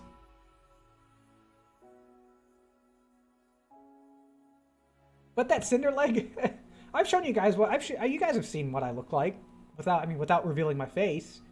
You know what you guys have seen it. You know what I look like. I've shared enough face-covered pictures in this stream and on Discord. You guys know, you know what my legs look like. I can tell you they're very hairy. Very hairy. I got hairy legs. They keep me warm. You're too high from that. Is that from the cocaine? No! Roaster! Got that sinking feeling when the hydraulics blew out on your chair. No, I was actually trying to like keep it so, you know how with your chairs when you can kind of, the handle that raises and lowers it, you can kind of push it inwards to lock the chair from going back. I was trying to do that and I lowered it. Make a leg emote? No, I don't want a leg emote. No. You're an Anthro Border Collie in real life? Yeah, duh. Of course I am. I guess I haven't seen it yet, but I'm sure normal human, not some actual dog. Hold on.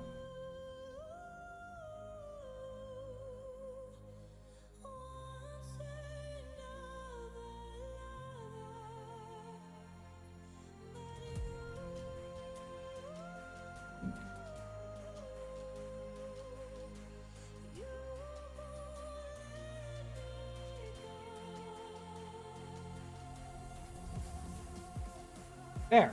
That's what I look like. I got a mask on, though. You ain't gonna be able to see my face. This is what I wear at work. What I wear at work. Also, I love that my face shield says face shield in case I forget what it is, because, you know, sometimes I forget things.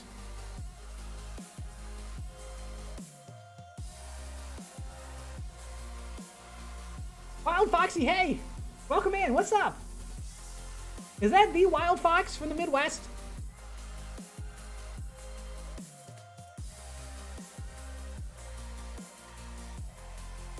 There. Wait. That's weird. It should have transitioned. Hold on. It should have done the transition. There it goes. Okay. That was weird. I didn't do it. There. Now you can't say you didn't see it.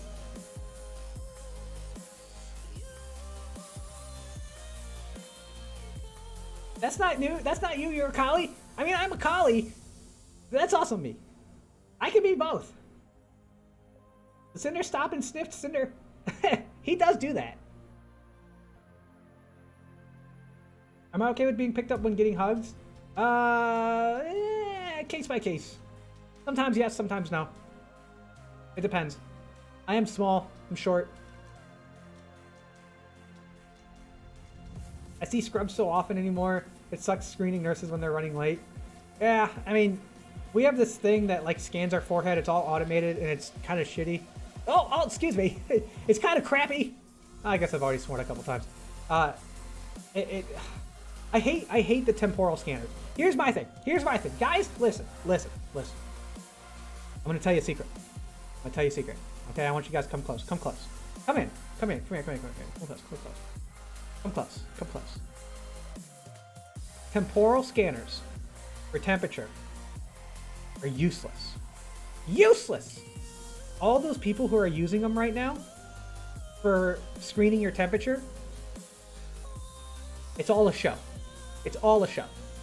All of it. Temporal scanners are horrible. They're probably one of the they're about as accurate as doing axillary under the armpit temperature. If you really want to know what someone's temperature is, the best way to do it is rectally, or with a catheter in the bladder. But to do it rectally. So here's my idea. I proposed an idea, and I was shot down with this idea. I didn't get much further than my immediate management, and I said it more as a joke than anything else, but I was still shut down. I said we should ditch the temporal scanners at the door. We should set up some curtains. You want to come into the emergency department? We got to make sure you don't have a fever. What's the most accurate way of checking for a fever? That's right, it's a rectal temperature. So you want to come into the ER, you better get behind those curtains, drop your pants, because we're checking a rectal temperature before you even hit the freaking door. That was my idea. It was not received well. I mean, my colleagues love the idea, but I don't think that the public would like it. But you got to gauge how bad of an emergency you're having. Is it bad enough to get your butt temperature checked? Maybe you need to rethink. Derek for life, thanks for the follow. Welcome to Bobby Flock. You just want to put things in people's butt. Diffuse, I do that regularly enough as it is at work without having to set up a temperature checking station. Anything after that would just be bonus. You mean like in the ear? No, not in the ear. In the butt. The ear ones are pretty crappy too. Just don't mix up your pen and your thermometer. That's like the joke, right? What's the difference between a rectal thermometer and an oral thermometer? Wait for it. The taste! Homophobes will die before they get seen. Hey, Yuma! Yuma! You came in at the wrong time! Yeah. Biko, that joke. A nurse walks, or a doctor walks, what was it? It's like a doctor walks in with a thermometer in his pocket, and the patient goes, "Hey, where'd your pen go? Or why do you have a thermometer in your pocket?" And the nurse or the doctor or whatever goes, "Oh, I don't know. Some asshole has my pen." It's something like that. I completely butchered that joke. Ruined it. Ruined it. Soiled it. Soiled it. Soiled it. Soiled it. Kodai, hey, what's up? What's up, Kodai? Welcome in. Did someone see Future Man where they were blowing coke up? Please don't blow coke up your butt. Please don't do that. Please. How's the Wimpy video I sent you on DMs on Discord? I gotta watch it. I haven't watched it yet. I'll get to it. I haven't watched it. Soiled it. Come on, SpongeBob. Soiled it. Soiled it. Soiled it. Don't worry, Captain. We'll buff out those scratches. Firecracker in your butt. Jerk for life. Please don't put firecrackers in your... Please don't do that. Please don't put that in your butt. Please don't. I can't believe I even had to say that. Please don't do that. Would coke up the butt even do anything? I'm sure it would. Your rectum is very vascular. I'm pretty sure you would absorb a lot of that cocaine. The doctor is asked to sign some papers. He pulls out a thermometer to sign them and then explains some asshole got my pen. Thank you, Biko, because apparently I can't tell jokes. Thank you. I appreciate it. Thank you. All right, you guys want to play Antichamber? You guys want me to load up Antichamber?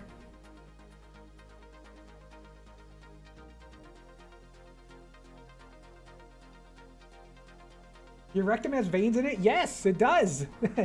Absolutely, that is why alcohol enemas work. Let me load up Antichamber. Ah! Steam! Get out of here! Making loud noises.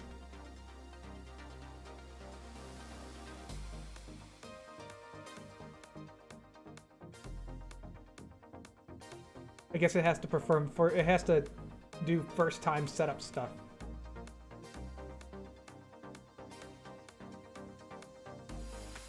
That is why alcohol enemas work at making you dead, and it's why I highly advise against it. Please do not do anything up the butt that you aren't supposed to do. Ah!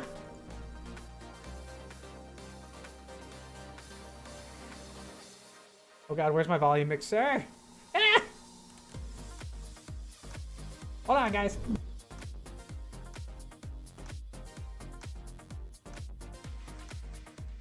Because Antichamber is going to be loud. Alright, real quick, before we pop into Antichamber, I need to take a quick bio break because I like to take bio breaks before we play games. Guys, do me a favor. Watch over the flock for me, please. Don't let any of the sheep go away. You better not lose any of these sheep, okay? You better not! I'll be right back.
God damn it, guys! You're supposed to keep an eye on them. No, don't let them free, please. Not my sheep.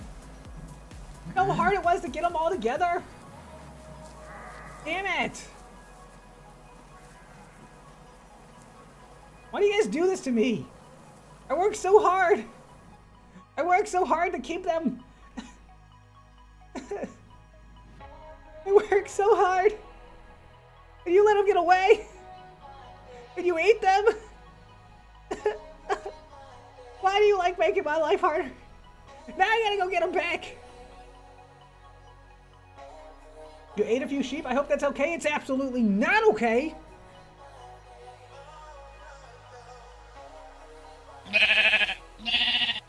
These nuts! Coming in with the follow. Thanks for the welcome. Thanks for the follow. Welcome to Floppy Block. Welcome in. These nuts.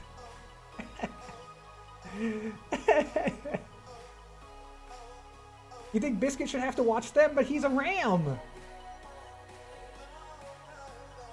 Okay. More sheep. Thank you. Thank you. Thank you, Noisy One.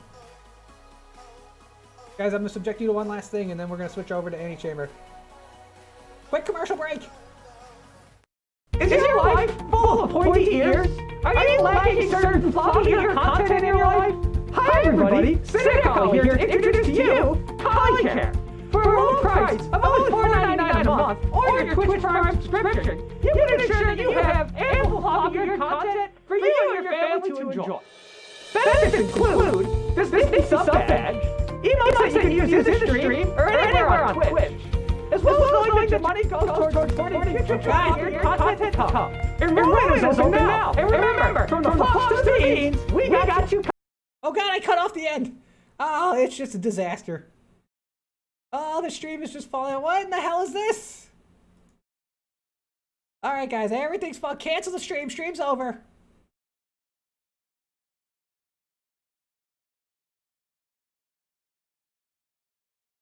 God damn it, what the hell?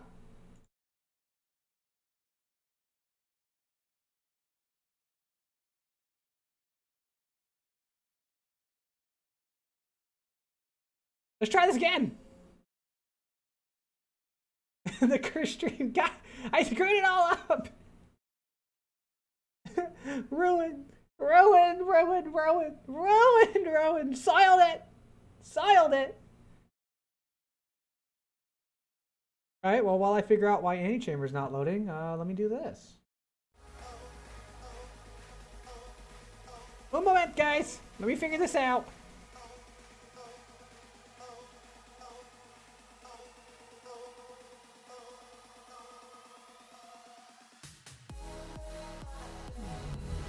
Hey, there it goes.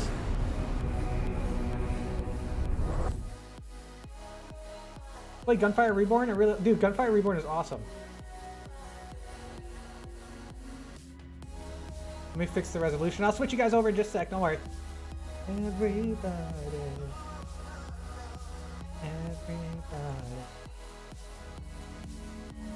What do you guys want? Do you guys want in-game music, or do you want our music? The music we're listening to now. What do you guys want?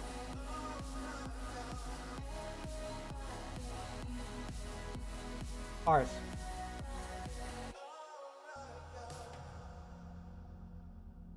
There is some, so this is weird. I can only in-game music. Okay. Let's see if alt-tabbing destroys it again.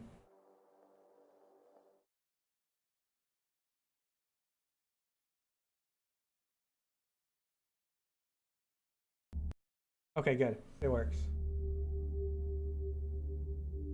We're in! Antichamber! Whoa, why is it weird?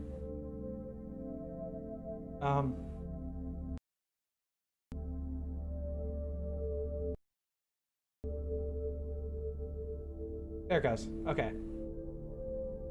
Oh, damn it. I gotta do one more thing. Do that, and then we'll come back in here, and now we're ready!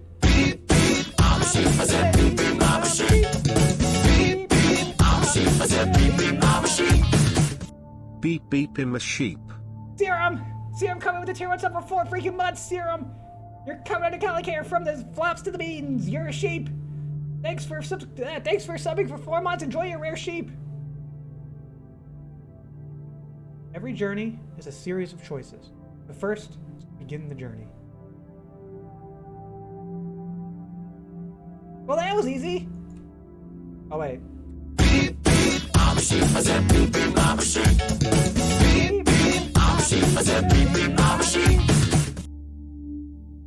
Dude! B. William coming with the tier 1 sub for 6 freaking months! William, you're covered in collar care from the flap to the William. I got you covered. Enjoy your Uber sheep. Oh, thanks, Beta Pop. Appreciate it. Oh, click here. Okay.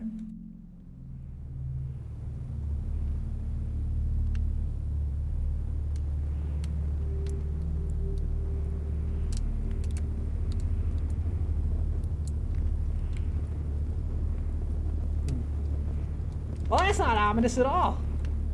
Also, this game is very bright. Jump! Yeah!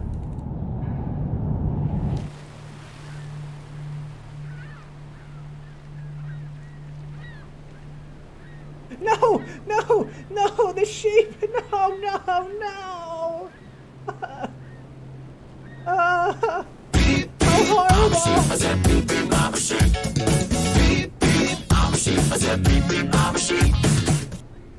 Box him a fox. Nuo coming in with a tier 1 sub for 5 freaking months. Nuo, you're covered under collar care from the Nuo to the Owen. I got you covered. The sheep, no, the sheep, no. Oh.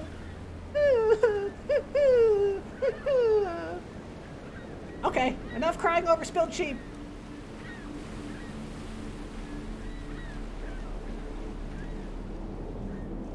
Hey guys, look. It's Moss's hallway. It's Moss's bar.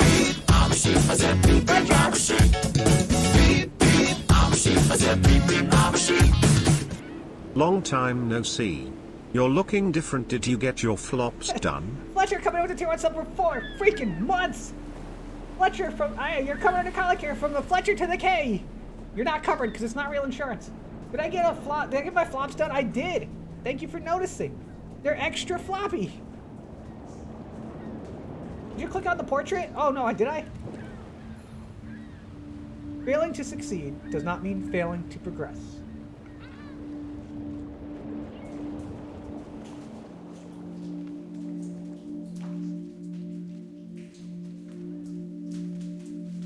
Moss's world of take, brah!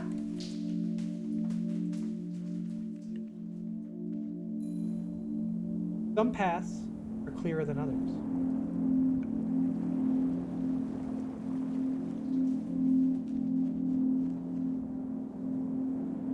Guys, this is very punctual, very timely for what's happening tomorrow. Red goes down, blue goes up. Well, the option's clear, guys. We gotta go blue. Right?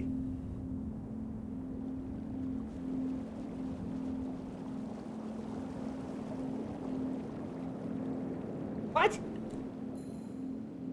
A choice might be as simple as going left or going right. Blue again! What the hell? Blue!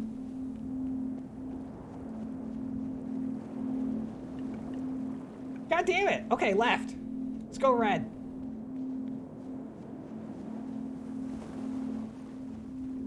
What? Choice doesn't matter if the outcome's the same.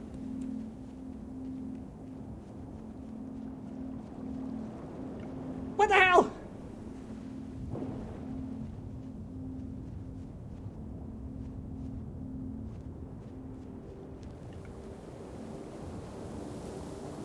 Wait, what?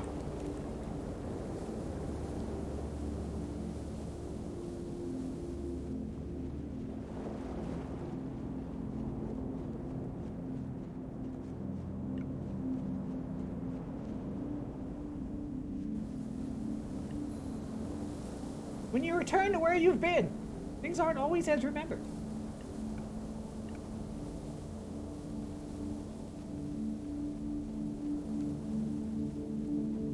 I like this cube.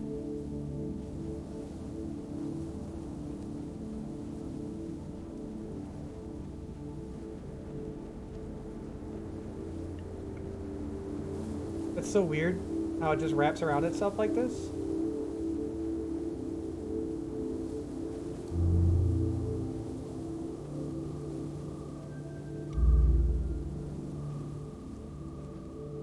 Okay, so tripwires. Got it!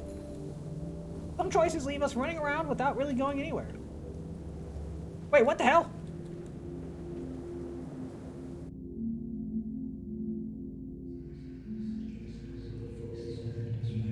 Is that just a dead end then? I reject your reality and replace it with my own. Who is whispering sweet nothings to me? If you don't like where you've ended up, try doing something else. Well, okay.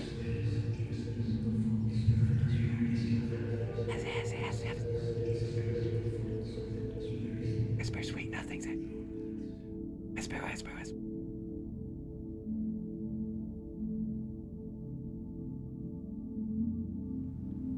Walk?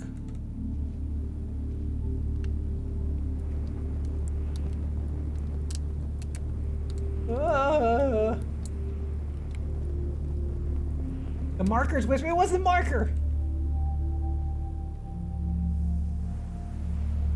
Whoa! Okay, that's pretty cool.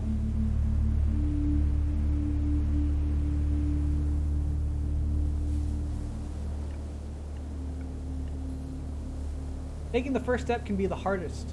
Harder than the rest of the challenge. I agree with this. Just get started. Whatever you're doing, get started. I feel the drugs kicking in. Me too. Oh, God. Kairuki. I shouldn't have licked that LSD.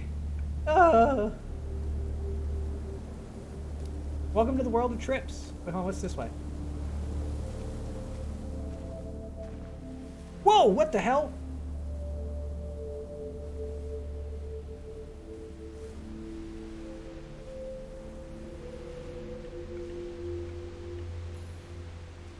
A dead end will only stop you if you don't try to move through it. Woohoo! Shot spot! Jason Quiver, thanks for the host.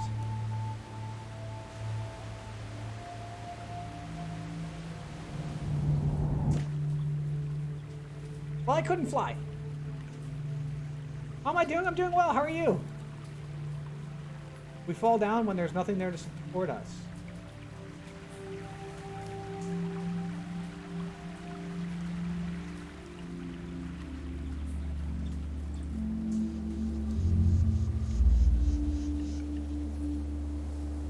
The path of least resistance is a valid option.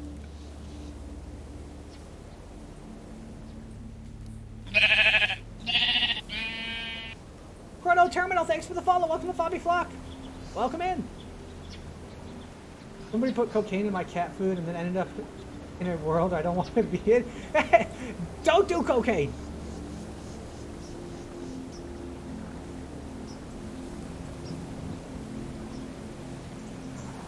Ooh, look how angry those balls are. Ah! Those balls are like, ah! Yeah! Look how angry we are.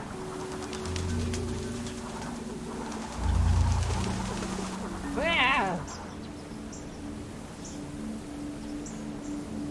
Because the game is basically just a white background, we can't see chat play on top of the Cinder's model. Oh, yeah, that's fair. Wait, what? Oh, this is... Okay, so this is just the... We do this then.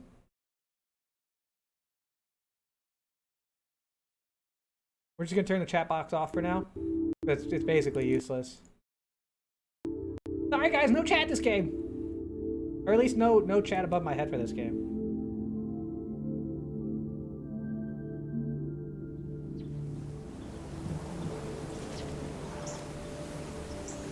Alright, so if I walk, they stay calm.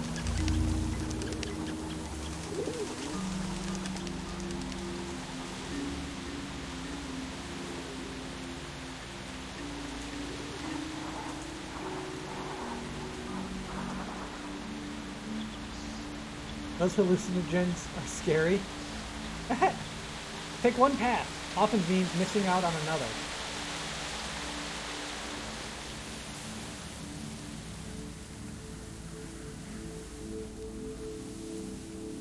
Whoa.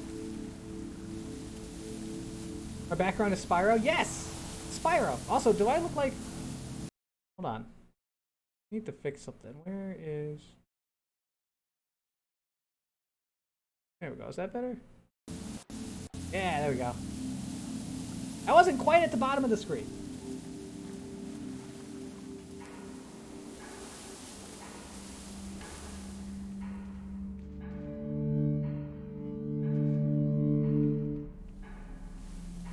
Whoa, what the hell? What? I don't remember the last time I went to a doctor. Well, you should do it.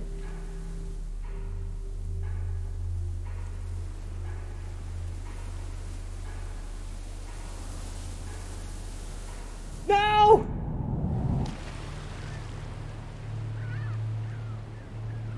Aw, failing to see doesn't mean I've already done this. Cinder's best nurse doggo, and nobody can say otherwise. Well, thank you. I appreciate that. Okay, let's go back here then.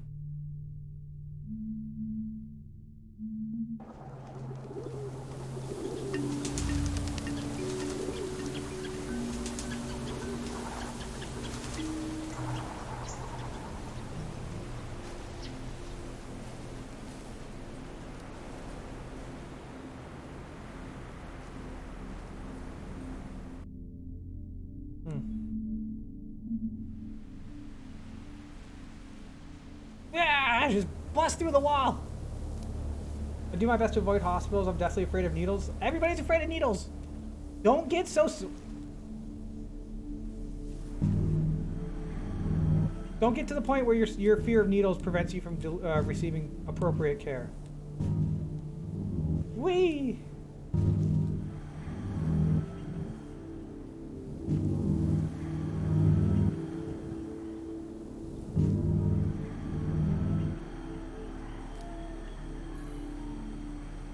Dig a little deeper. You may find something new.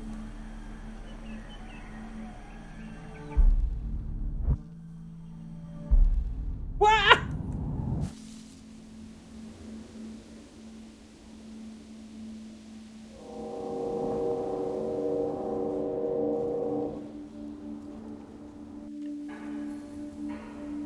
What appears impossible may have a very simple answer.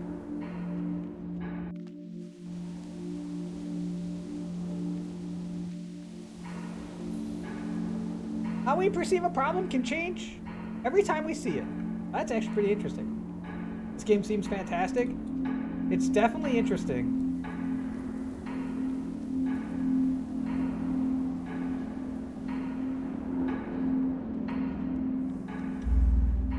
Aha!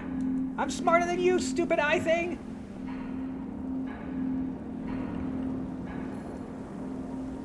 If you step backwards, might keep you moving forward.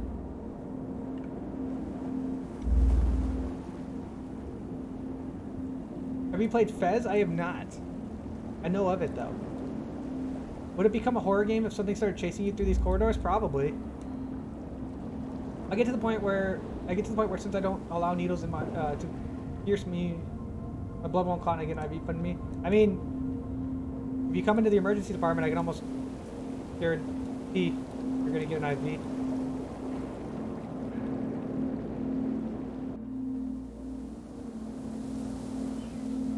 Dude, that is so cool! Ah, oh my god, I love this!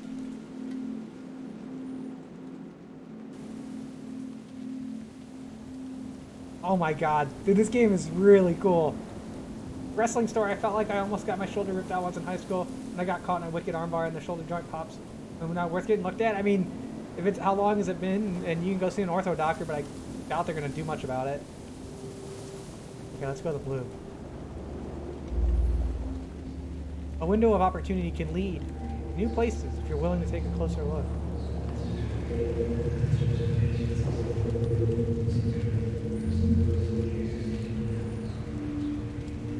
I feel like a lot of these puzzles I'm gonna have to come back to.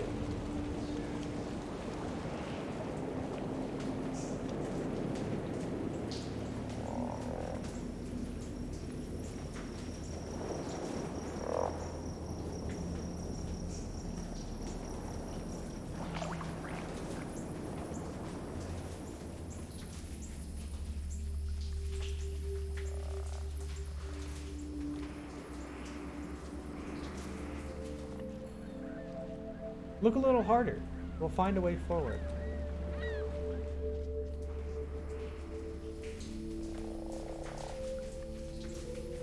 Now we're thinking with portals. Dude, I love Portal and Portal 2. Legitimately love those games. I'm not scared about needles. I'm used to them because of my past medical history. I honestly, I don't find needles that bad, but maybe it's just because I've been exposed so many times to them through work and through everything else. Just not afraid of them. The world looks different on the other side.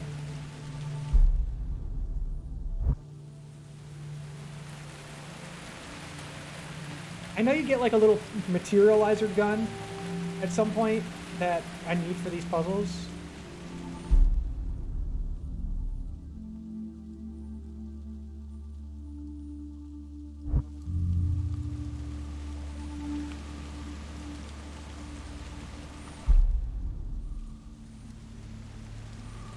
Is Cinder a subwoofer? I'm a woofer. No comment on the sub. I love watching medical procedures to be done on me. Yeah, I'm actually kind of a freak like that too.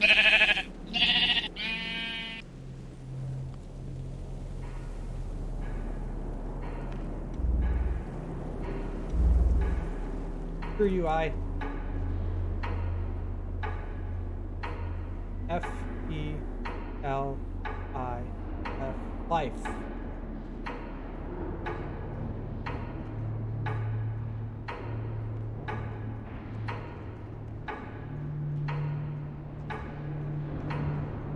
Ah, what the hell?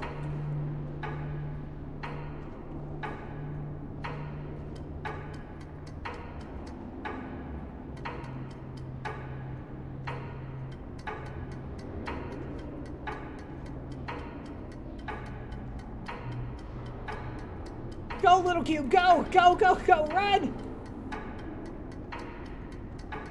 I really want to see a game like this in VR. I do too. You know, I do too. Woohoo! Shotspot! Is 3:30 your new schedule? Well, it's 2:30 my time, but because daylight savings, I guess it is technically 3:30. So yes, to answer your question, Nix, yes. Botanus, Spartanus, Bananas, thanks for the follow. Welcome to the Follow Me Flock. Welcome in, Todd Fox. Thanks for the follow. Welcome to the Follow Me Flock. Welcome in. Welcome in, guys.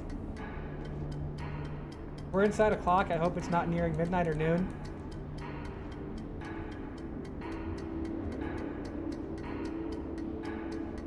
Go, little thing, go, go, run, race, go faster. Raven Drago, hey, new rig, yes. New rig, new program, same old Cinder. Todd Fox, how have I been? I've been well, how are you? I've seen the Unity project of this, the thought behind it. This game is, like, super interesting. I'm super intrigued by this. The fact that somebody created this, they spent time and energy and that stuff to make this. Go, Blocky, go, go, yes, yes, go. Wait, where are you going? Wait, no. Wait. Blocky.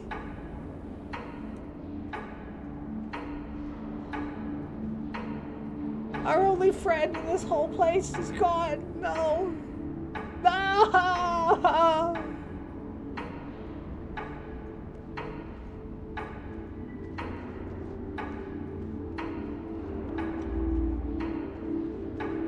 That's right, runaway cube. No, I wanted the cube. He was our friend. MIA. Blue cube. Some tesseract thingy. Oh God! It's Magneto!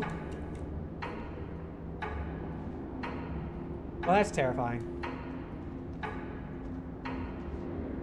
Guys, it's a glomerulus. Remember we talked about a glomerulus when we talked about the kidneys? It's a glomerulus.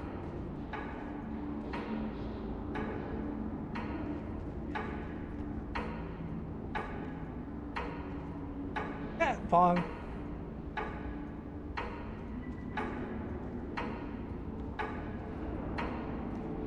Thanks, take care. Sleep well.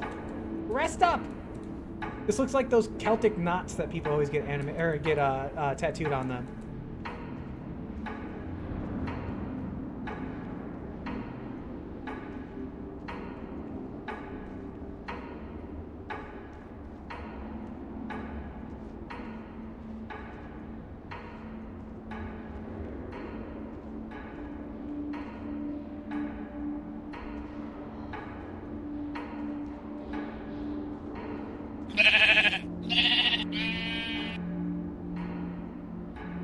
on, Tuck's texting me. He asked me if I'm streaming. Yes. Let me answer that.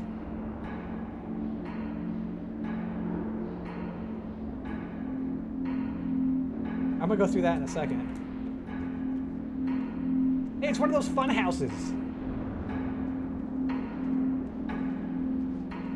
Alright guys, let's do math. Come on, let's plot. Let's plot some graphs. X, Y, and Z.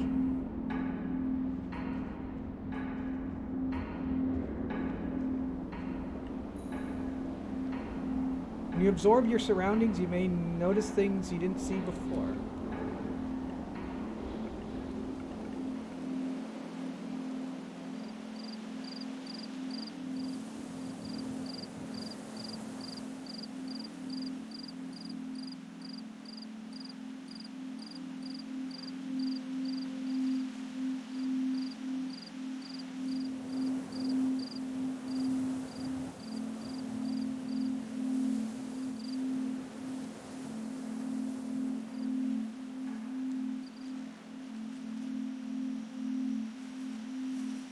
Oh god, it's like a maze.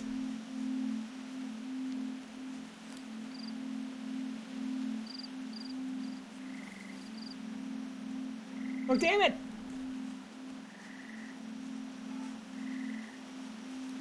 There we go. You hard Cinder, calm it down. No, you better be good at math. X, how cute Cinder is. Y, how long has he been cute? And C, the coefficient of Tux. Z, the coefficient of Tux. If you never stop trying, no, if you never stop trying, you will get there eventually, guys.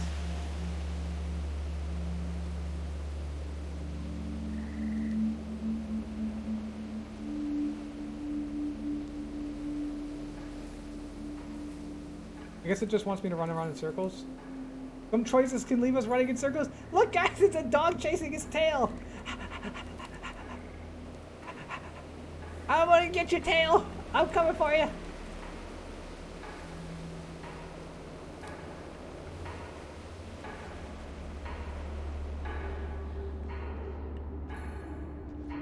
Raw persistence may be the only option, other than giving up entirely. I bet Cinder has done that. I have.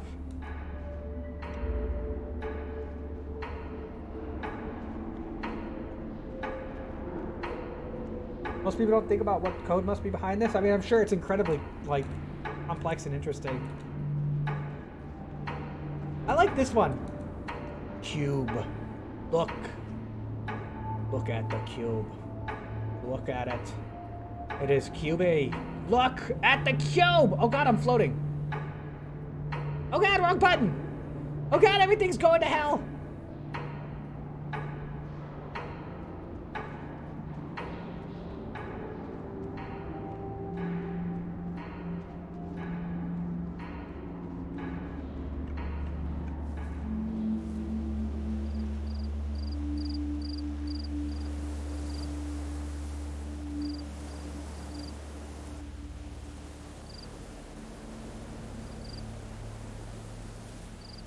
Dude, that's so weird. Watch.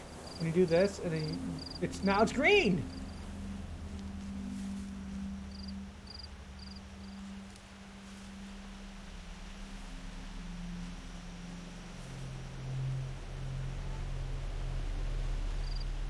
God damn it!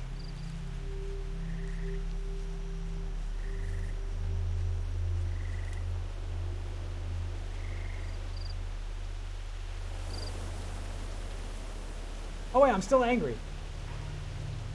There we go. Some events happen whether we want them to or not.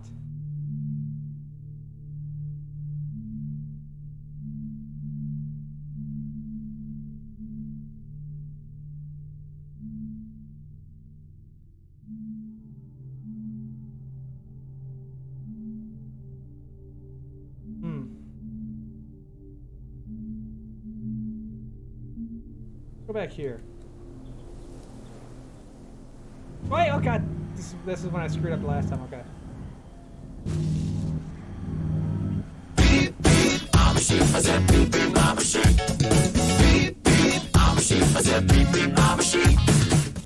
Dude, Rivard Honor coming in with the gifting on a tier 1 sub to the community, dude! I appreciate it. Bending ramp, you're covered under collie care from the flops to the beans. I got you covered. Rivard, thank you. What's up, Rivard? We often fall into things we least expect. Ain't that right? Whoa!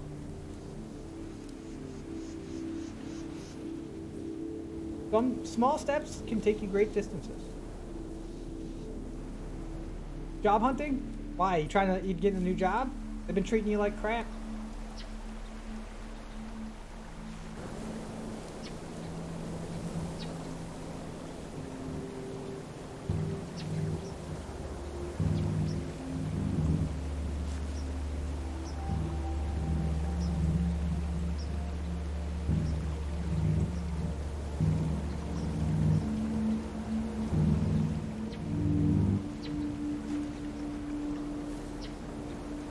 What looks out of reach may only be a few steps away.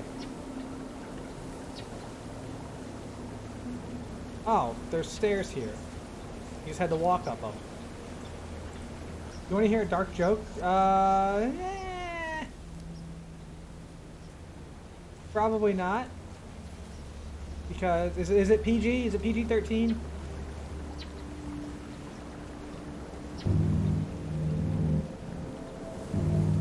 What was that?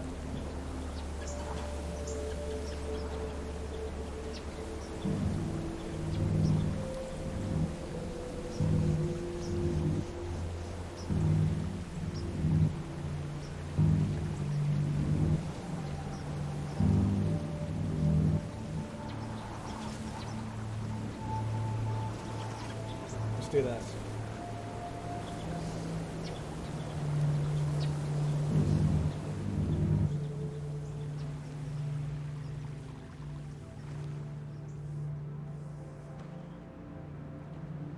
Our cube friend! Oh my god, guys, I'm so happy he's back! No, no! He left us again! 8-year-old nephew, who is he? He has a cute voice. Well, thank you. Tell your nephew I said hi. Hi, Newell's nephew. That's just satisfying to say. Newell's nephew. Hi.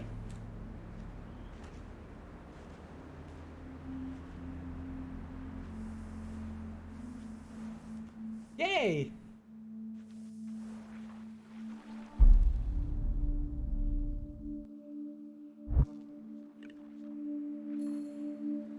If you aren't paying attention, you'll miss everything around you. I feel like I'm not smart enough for this game. I feel like this game is gonna throw me. It's gonna throw me for some loops. Cube!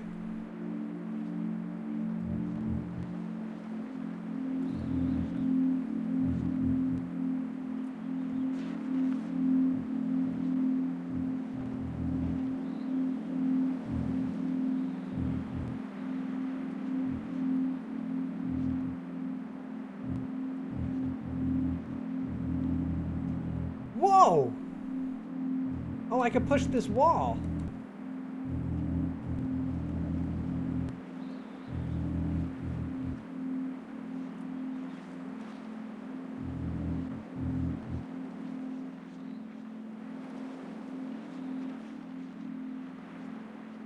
You're wicked smart. Ah, I got a smooth brain.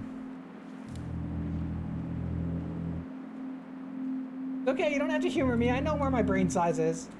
Very smooth. I was suggested here from the front page. Tori, hey, what's up?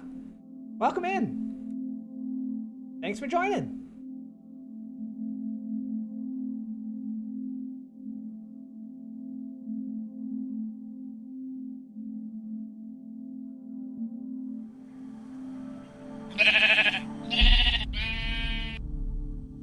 Okay, that didn't work. That didn't do at all what I wanted it to do.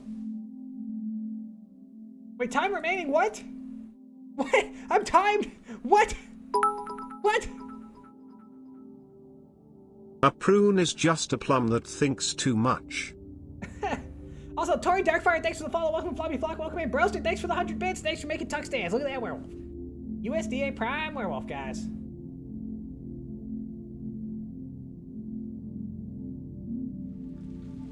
I need the little cube gun thingy.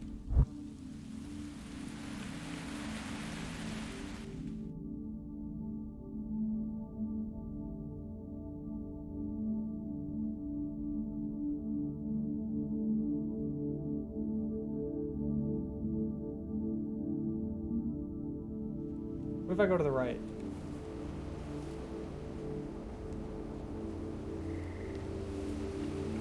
I think it's just gonna do the same thing, right? I would imagine. Then there's a smart doggo. I mean, I am the smartest breed, but also, I'm a dog. So, you know, that's like saying you're the smartest of the fourth graders, right? It's like, yeah, you're smart, but, you know, you're still a fourth grader.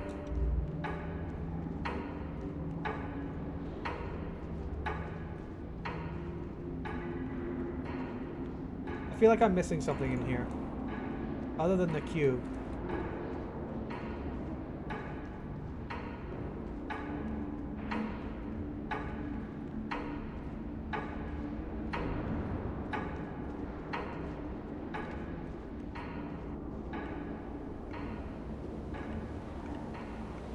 Biggest challenge is keeping the map in your head. Yeah, it's not easy.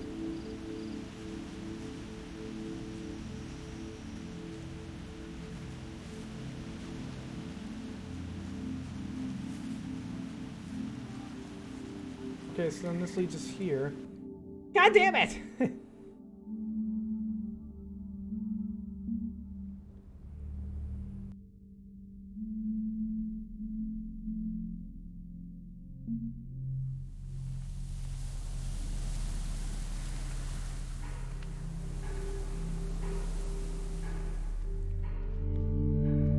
Oh, well, there's the end.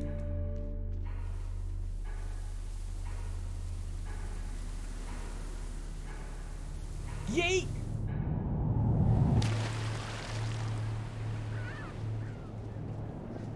Whoa, whoa, whoa, whoa, whoa, whoa, whoa, whoa.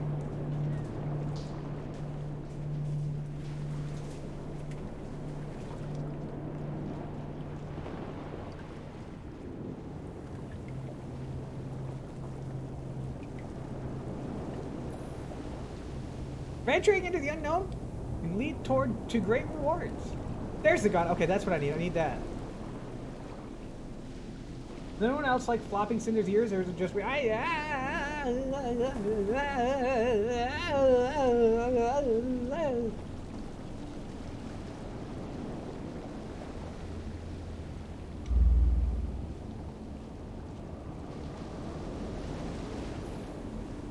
The end may come before we are ready to get there.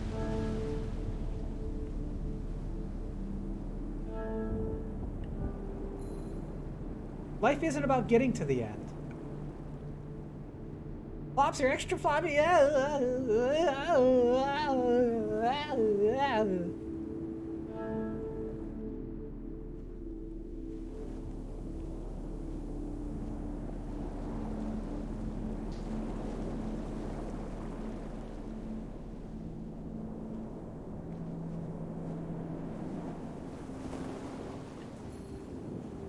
At times we need to view the world from someone else's Oh wait, did that teleport me?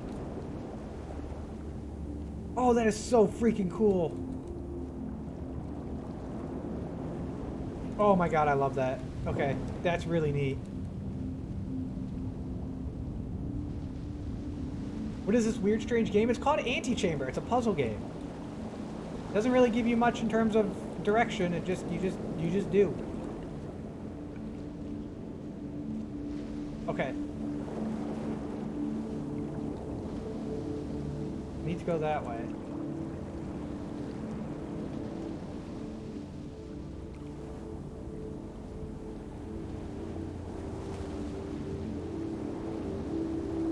Less direction, more motivational quotes. Ah, haha, we teleport. Yeah. Dude, these things are so cool. Little teleporters. That is so neat.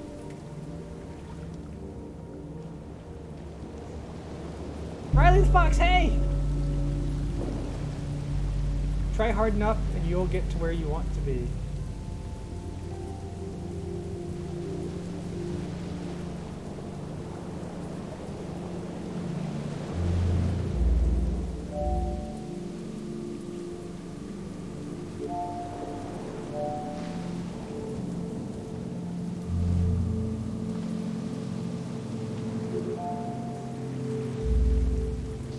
You missed the isolation precautions? You did. You did. You can go back and watch it though.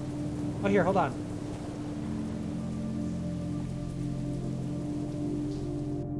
Oh god, no! No, I hit escape!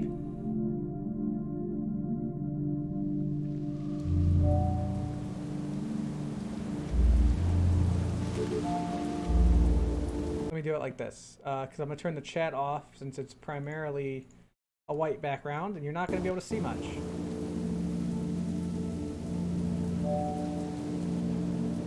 Beep, beep, I'm a sheep.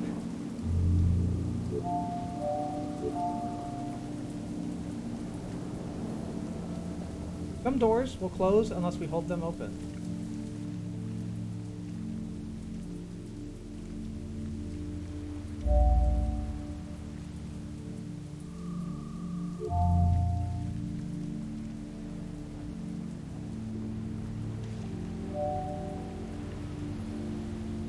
It's harder to progress if you're leaving things behind.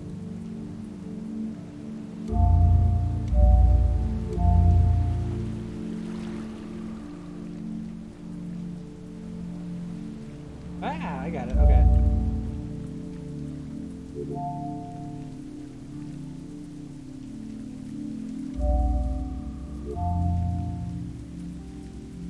Maybe?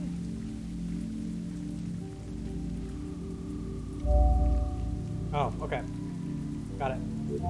Do that. Take that.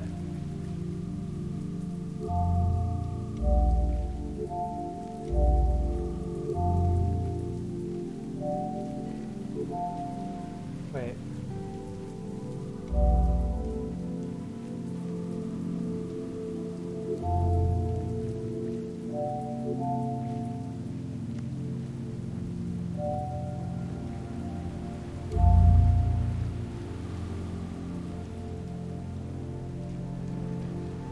Wait!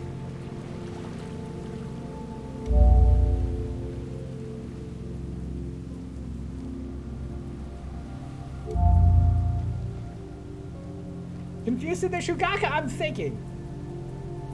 Also, I gotta fix it.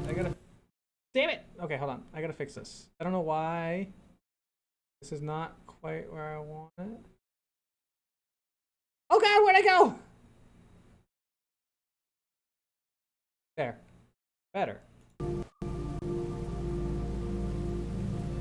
You can hear the sheep turn. You can hear the sheep herding cogs turn. I'm thinking. I'm thinking.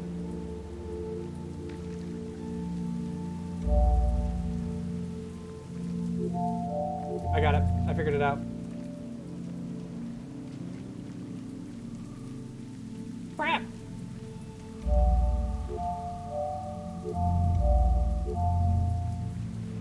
I might have screwed myself. Can I grab that? Oh, I can't grab it from there. Okay.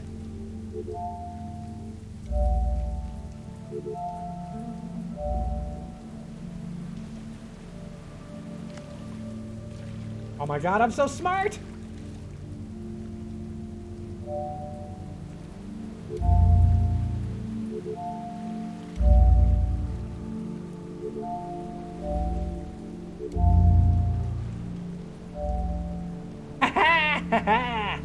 Yes!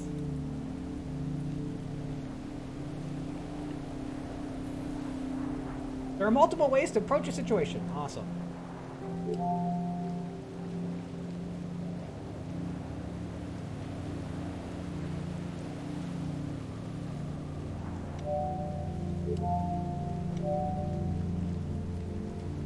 Add a few more wrinkles to that smooth brain. Yes!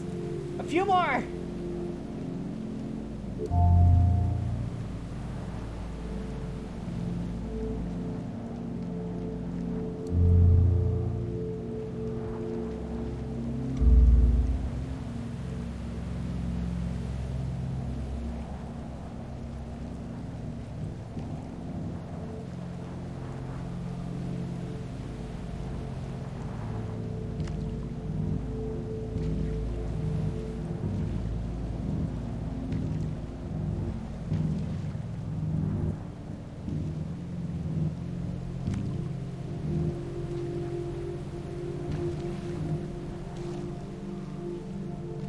Oh wait, I'm on an elevator! A path may not be right or wrong, it may just be different. Ain't that the truth? Messing with my ear? No! Don't mess with my ear! No! No! No!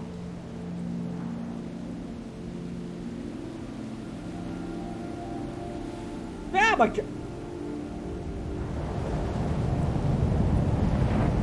Whee!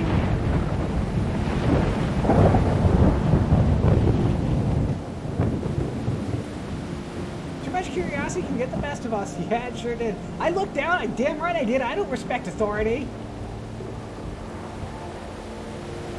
Whee! When you've hit rock bottom, the only way is up.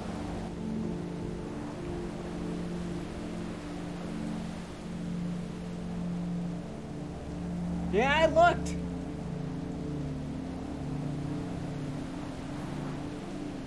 Signs may be more helping than you realize. Be more help than you realize. Okay.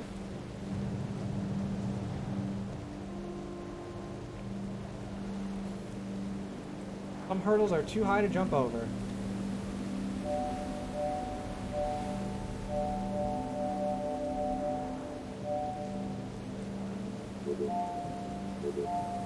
Not when you have a material gun.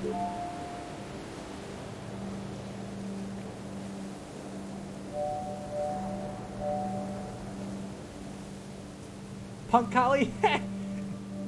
Anarchy, down with the system. Reject authority. Oh! Digging a little deeper, you might find something new.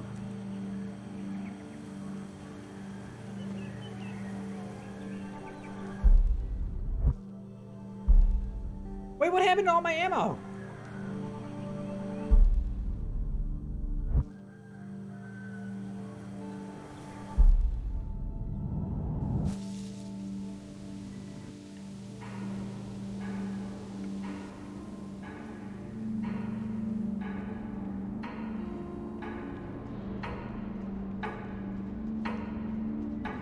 There's a pack leader, not a pack follower. I am not much of a leader. Let me tell you.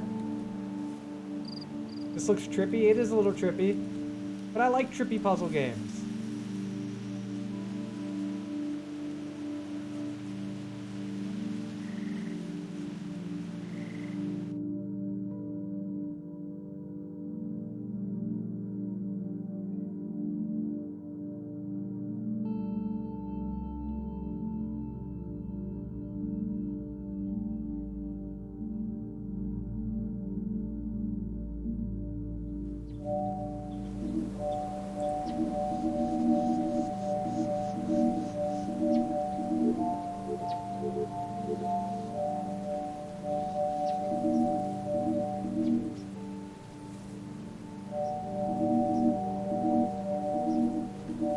Unlimited ammo!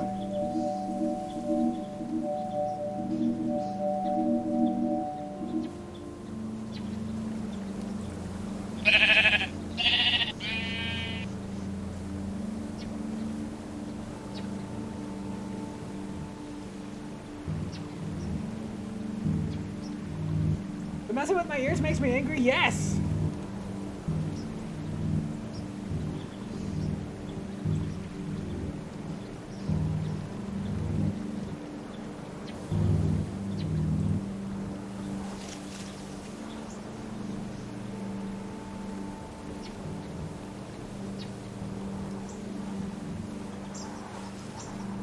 Damn it! Stop messing with my ears!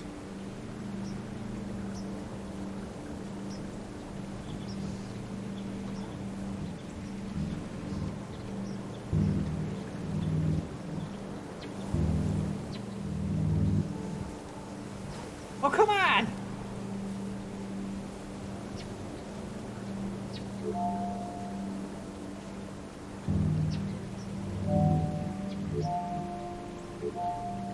Can I just do this to get where I want?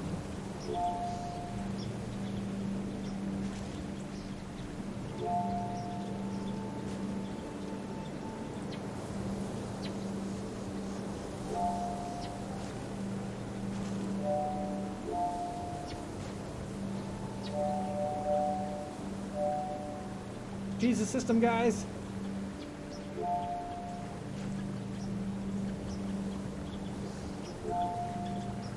No, damn it!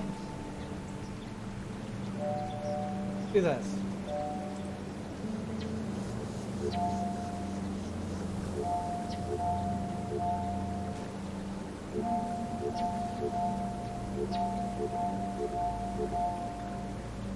Damn it! Drawcat, hey, thanks for that. Thanks for the compliment. I appreciate it. Welcome in. I hope you're well. Ding, ding, ding. Can someone answer the door now? I'm busy. I'm playing games.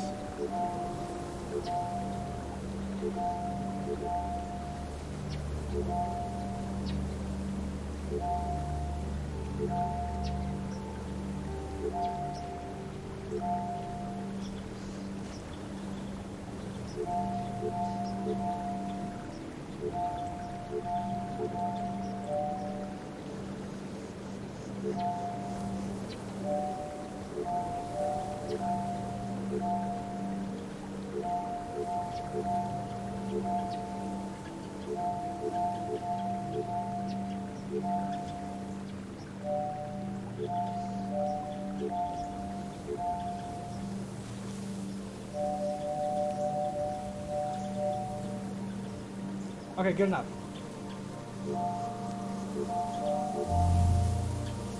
Got it! Block gun equal over glue gun? Oh yeah, this block gun's awesome. Whatever, screw it.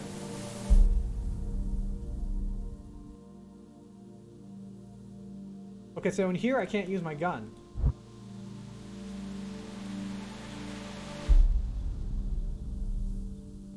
Wait, what?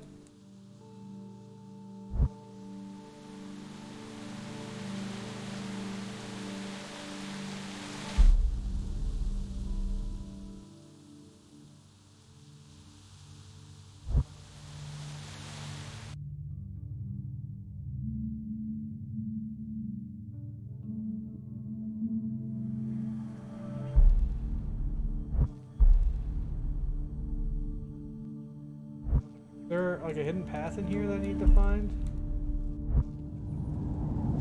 Assuming.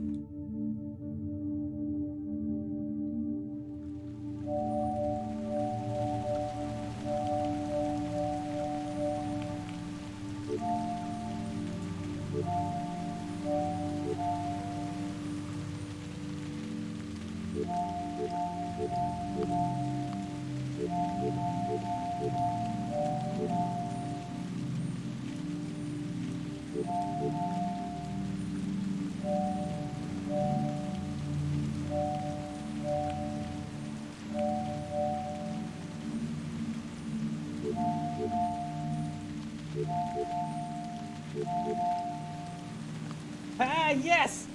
Guys, we are so smart. Oh my god, are we smart?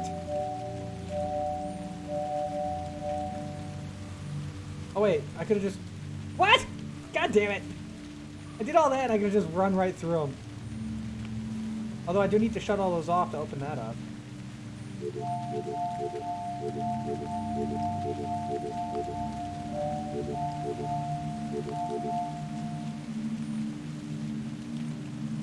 Okay, we're not that smart.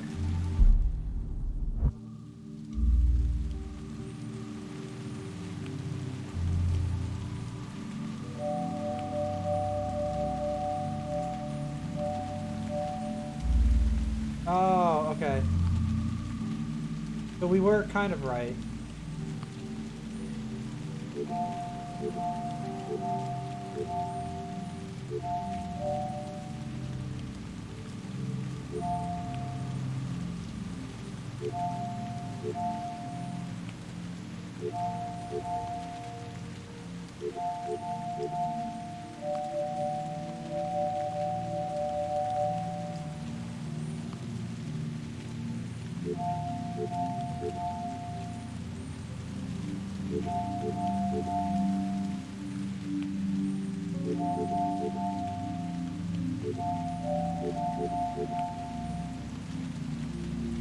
Damn it! Jason! Jason! No! Stop it! Stop it! Yeah, so I figured this makes you lose ammo. I figured that out.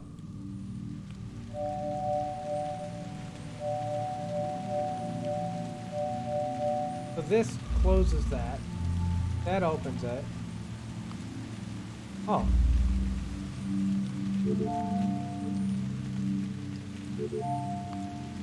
Wait, what? I shut off the laser.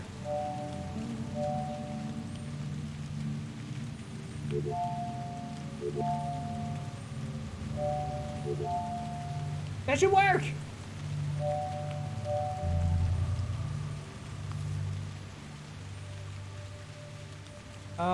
Try 2. Maybe do like...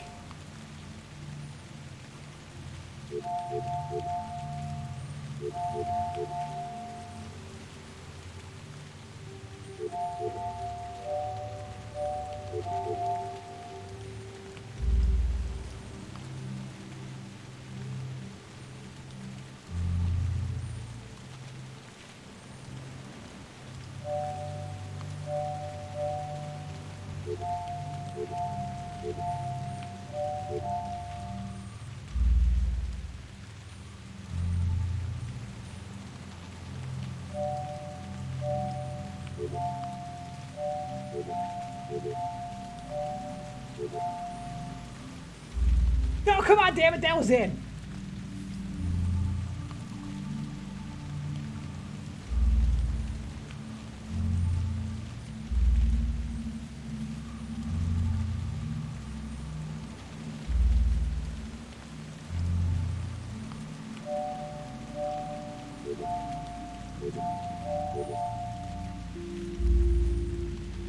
Screw it!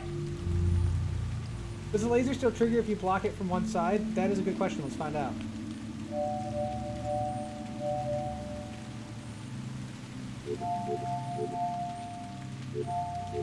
My guess is that it does.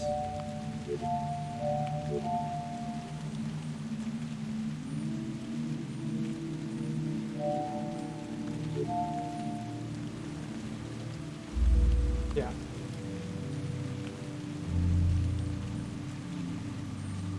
I think you need more cubes. Yeah, I think so too. Okay. I thought so too.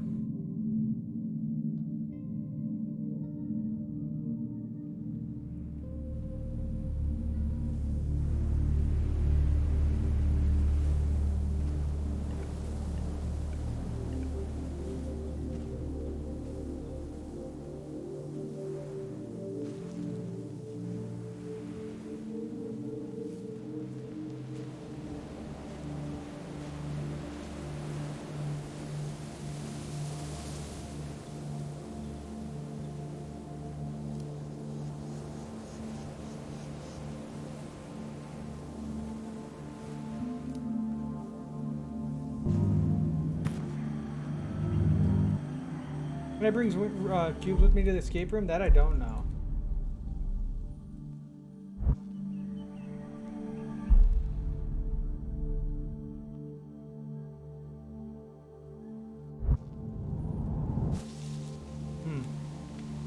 Ah!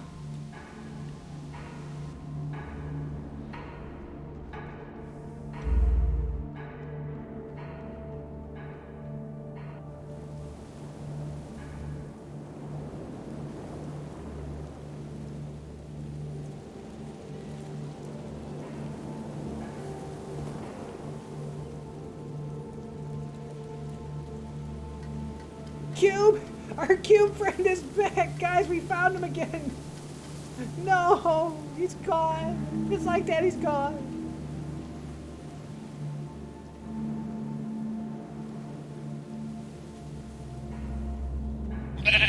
Another cube, it's the same cube, Shigaka!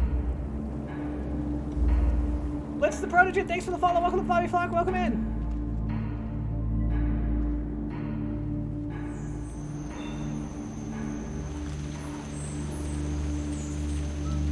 Solution to a problem may just require more than a thorough look at it.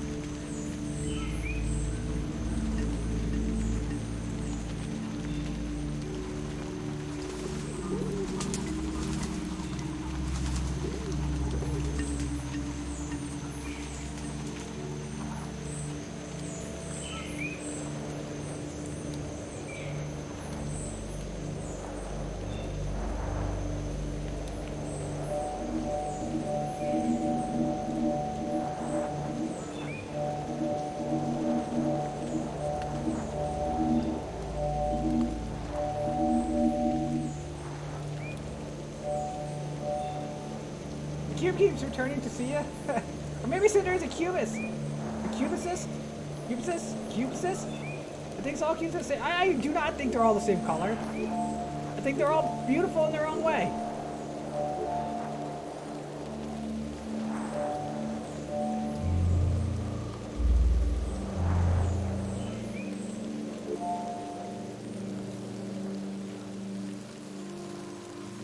The right answer may also be the most obvious ones.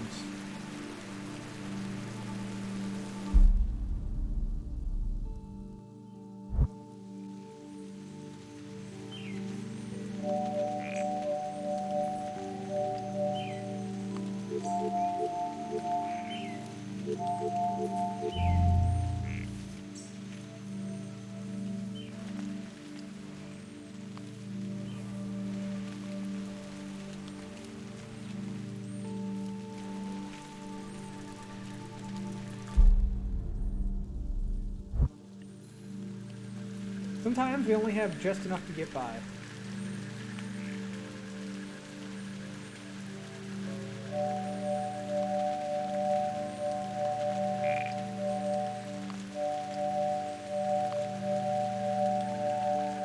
This looks like more than enough for me.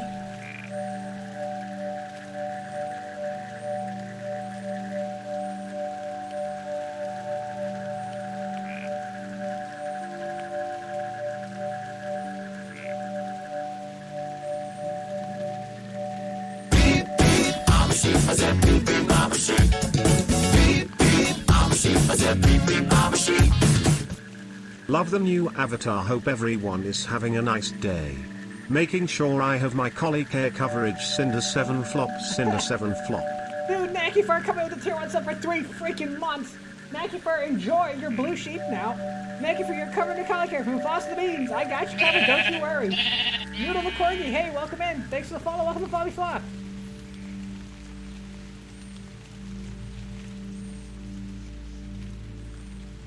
Okay, so I think I need to build a wall for that one. Like build a, like a ramp.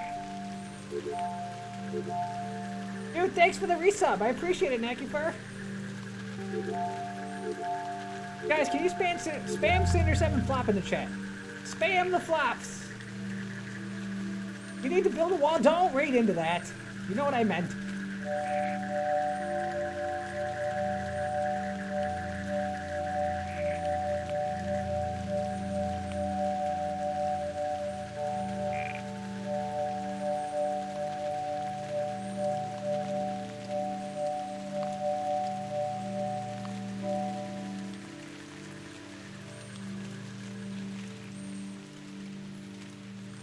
Understanding a problem requires filling in the pieces. Can't go that way.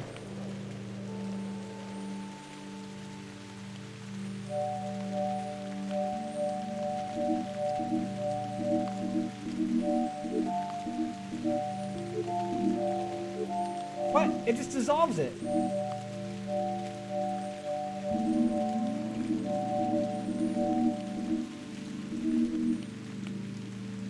The expressions on the new rig are great. Well, hey, thanks. I appreciate it. I can do this now. That. Also, why? It seems like they screwed up the location. No, let me bring you down a little bit. That.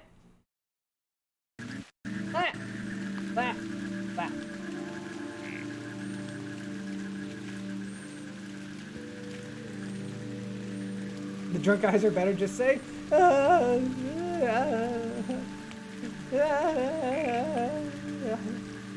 had a little too much to drink last night.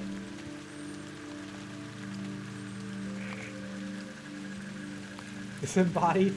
No, I'm fine. It's okay. It was an accident.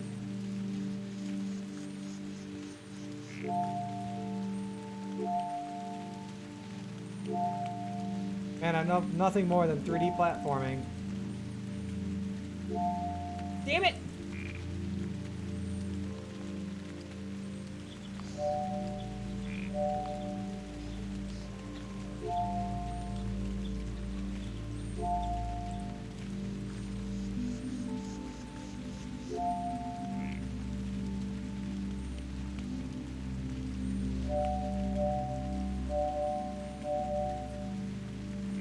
Miss Malems? What? What? Going a certain way may require building your own path.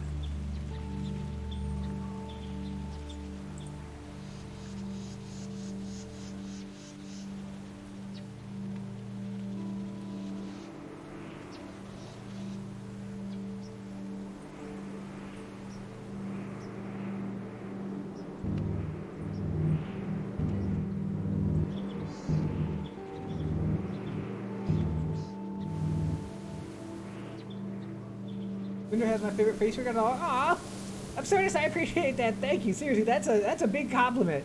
I personally really like whiskeys. His the Were Dingo one. Ooh, good. Juices. I like juice-ups as well. Old skills are useful even after we have learned new ones.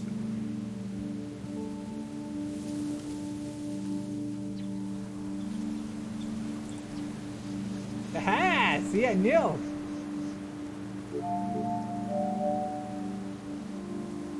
How do you do that?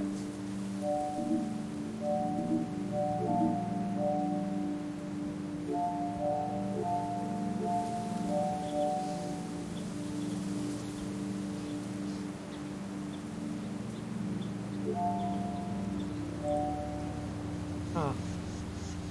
You said new rig and new app too? Yeah, we're using VC Face now. App called BC Face.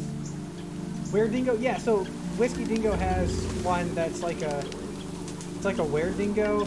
Yeah, he does. It's like a redeem on his channel, I think.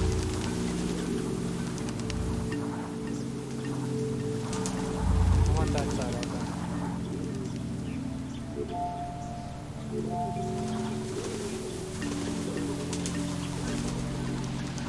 And I really like that rig a lot. Okay, so I haven't gone that way with that.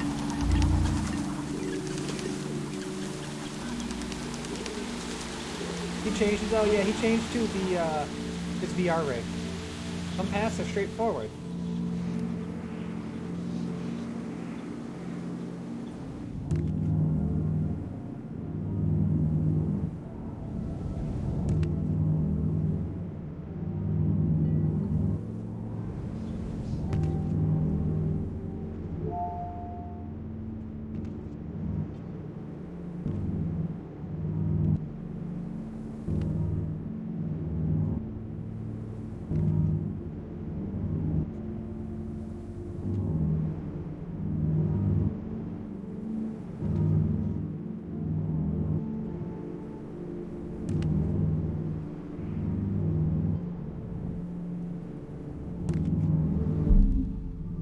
Woohoo! Shotspot!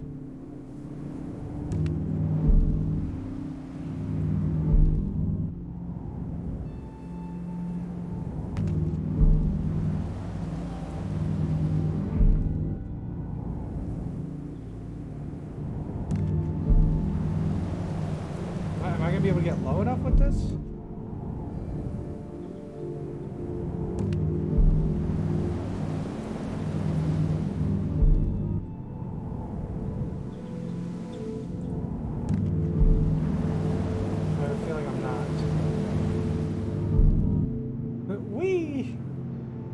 Let's do this.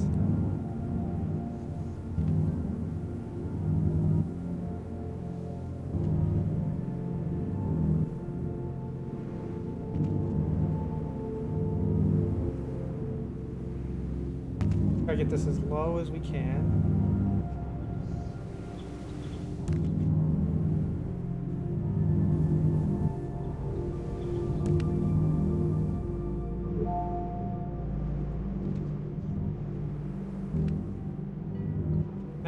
Next month is Christmas month? Yeah, but don't overlook Thanksgiving, which is my favorite holiday.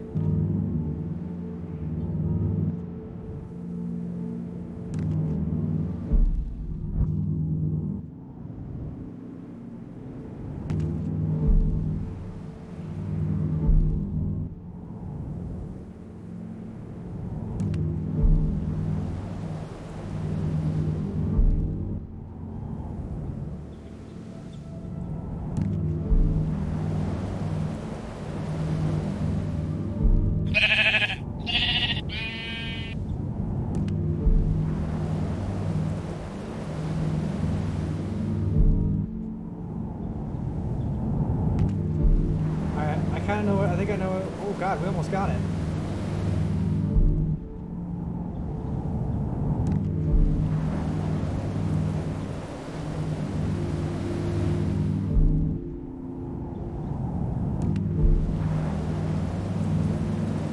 Oh, we're getting there. Oh, that just killed like all of our momentum. Ah!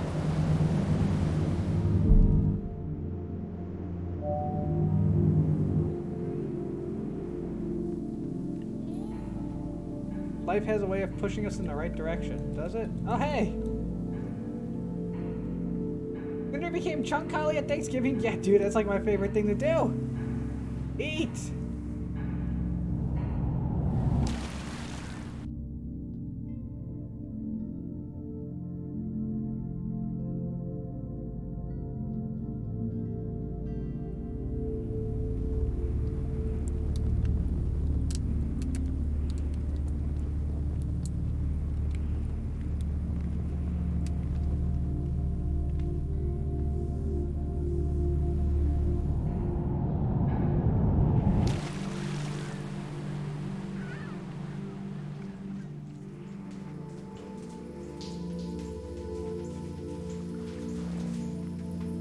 Guys, I have no idea what I'm doing. I'm just trying to basically just winging this.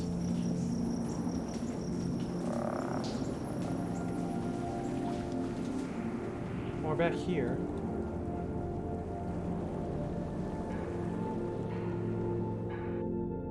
You found a wine that I might like? I like wine.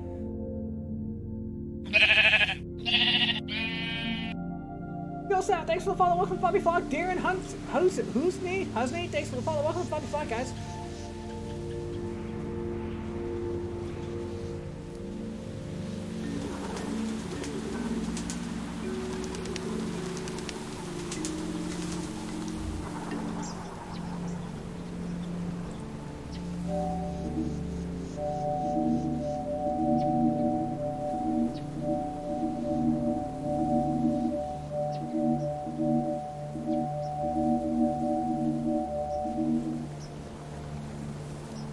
Juice! You got the juice! Ba, ba, ba, ba, ba, ba.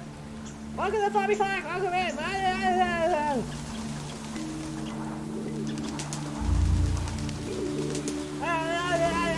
Juice! Juice! What's up, Juice? You're so over it. Alright, let's try this again. I got an idea.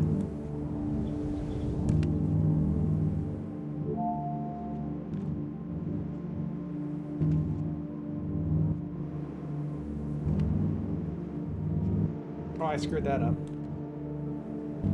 Ow, ow, ow, ow. What's up, Juice?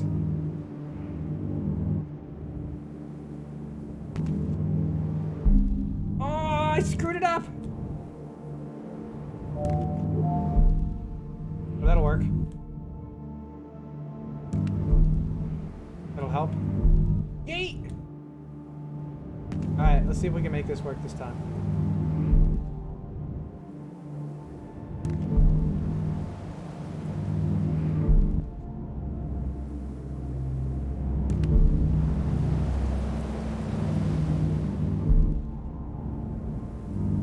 Whoa, what the hell? Dude, the game broke!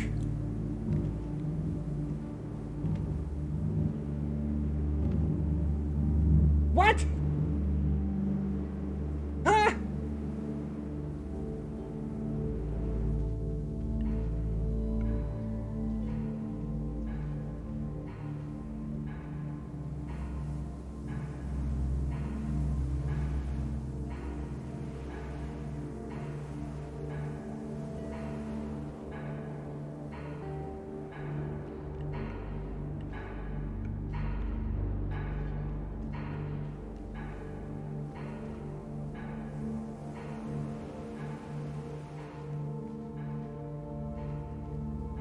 That wasn't supposed to happen. You can't do it? Wait, what? Seriously, you can't? Oh, is that just, should I do it again?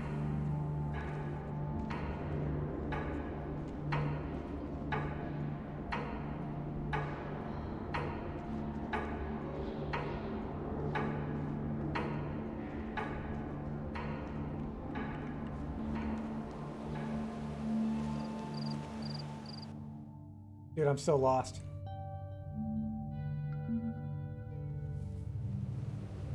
Let's try this. What if we go all the way around and then we go back?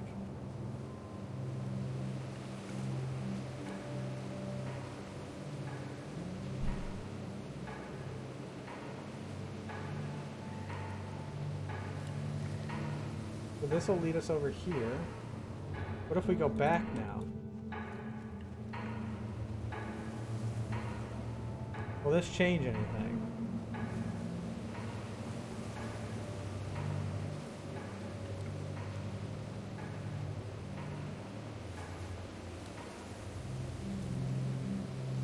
No.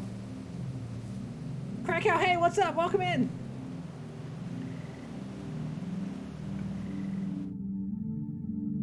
I have 16 minutes left until I guess the game ends.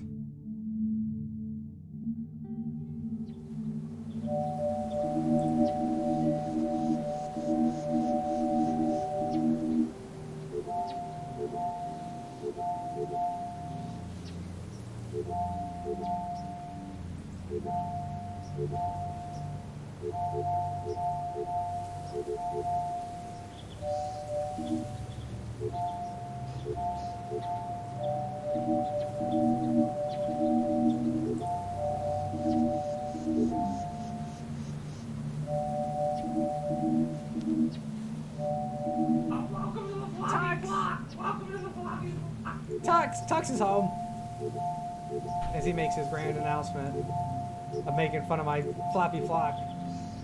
Tux!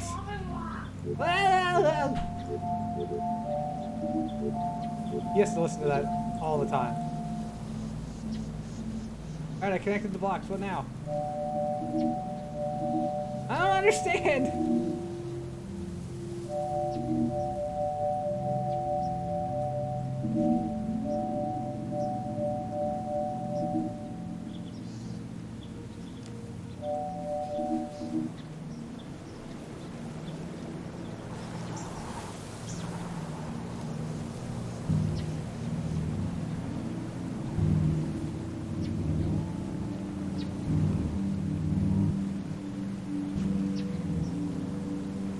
What in the pepperoni?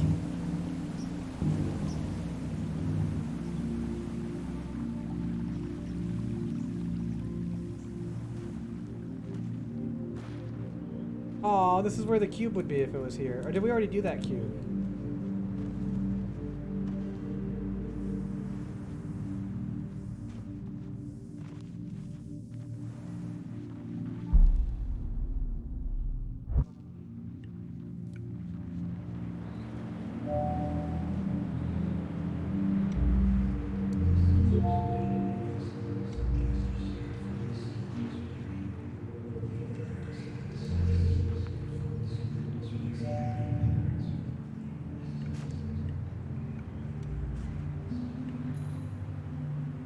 Get past the problem, you need to just keep pushing through it.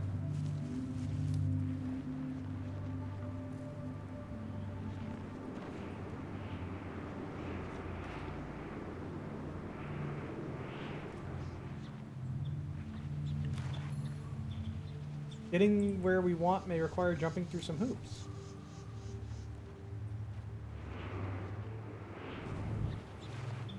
Okay, well that was easy. If you aren't paying attention to anything around you, you'll miss something. Throwing yourself into things can take you to new heights.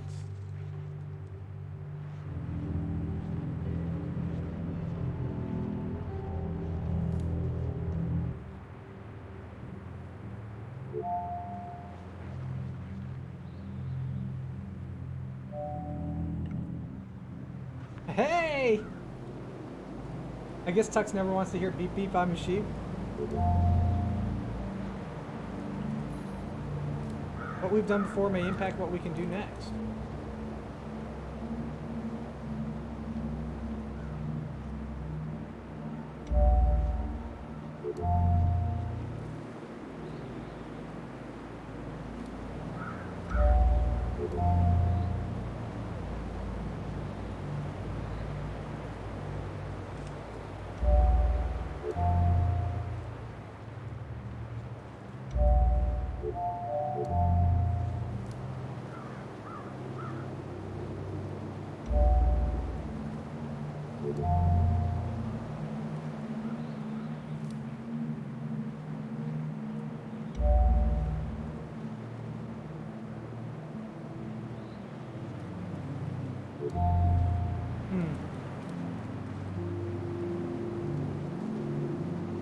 Game is making your head hurt? Yeah, it's making my head hurt too.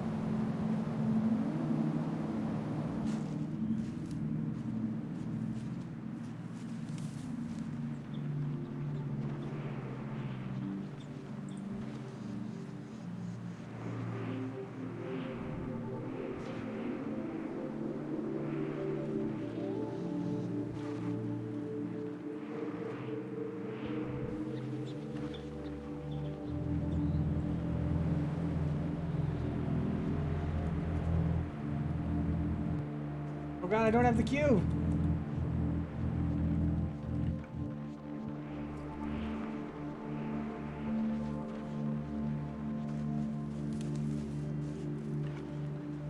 Oh god!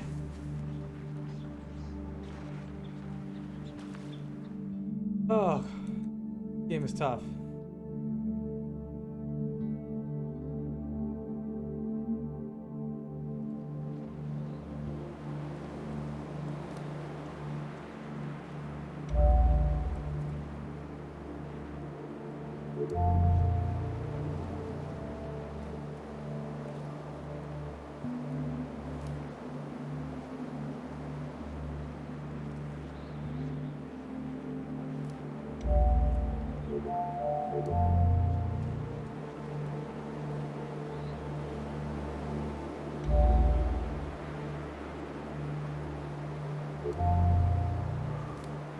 I don't know.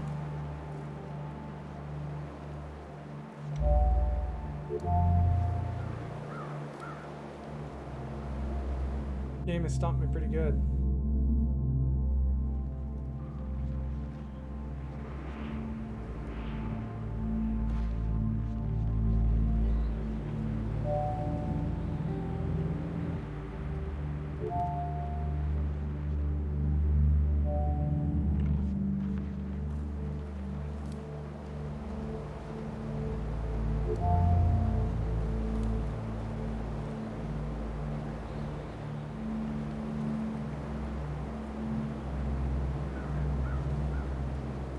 Eric, welcome back.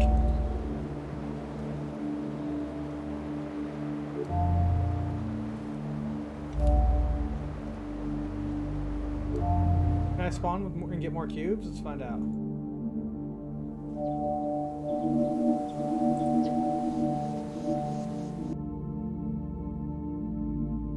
No, it gets rid of them. Of course it does. 9 minutes, oh god! Oh god!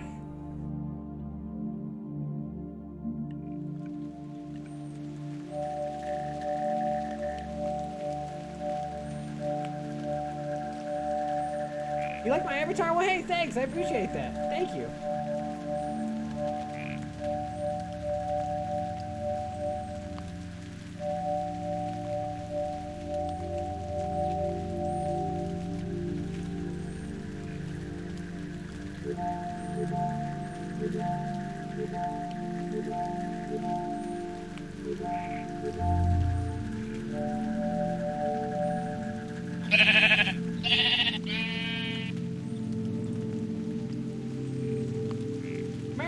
Is that Meyer? Thanks for the follow. Welcome, Floppy Flock. Welcome in.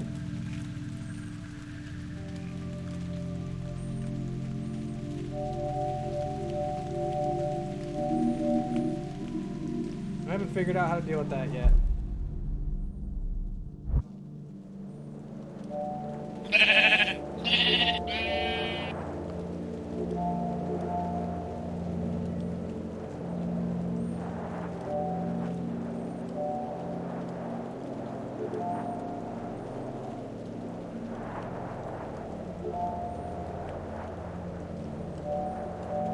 Nuo, I appreciate your confidence.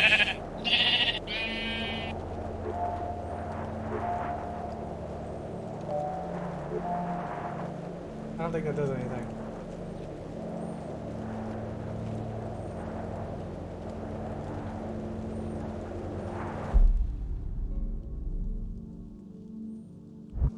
Vander, thanks for the follow. Welcome to Floppy Flock. Welcome in.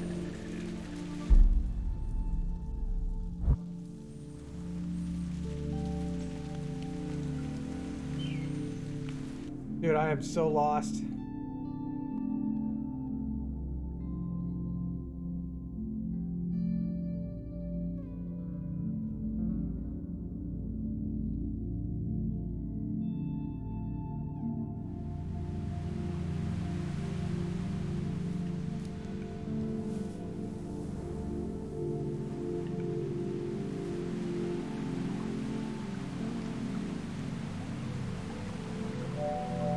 Ah!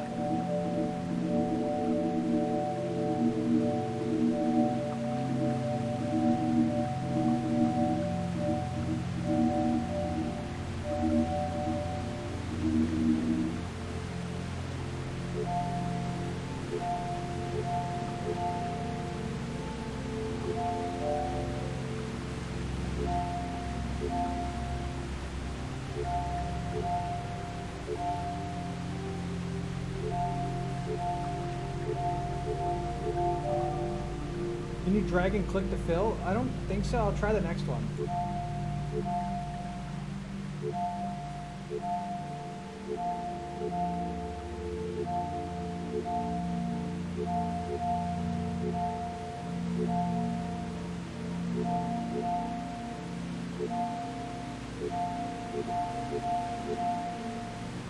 Suck it! Build a bridge. Building a bridge can get you over a problem. Well, thank you. Well, how does that help me?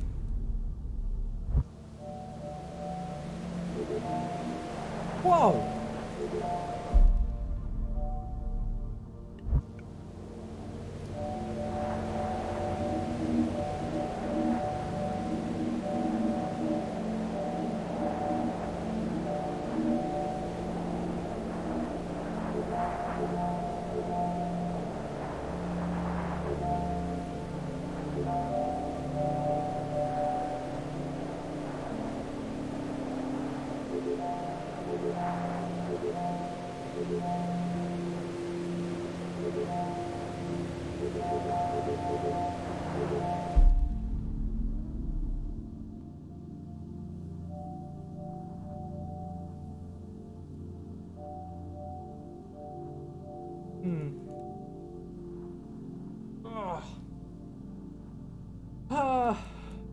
This sucks. I don't know what to do. This is so I played this game like back in like forever ago. And this is the same problem I had where I kind of was like I just get stuck down here.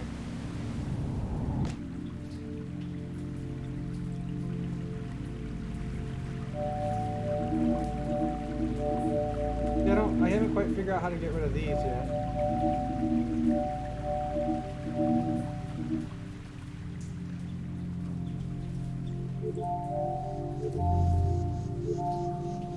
You see arrows follow them, they always lead you further in the story. Okay.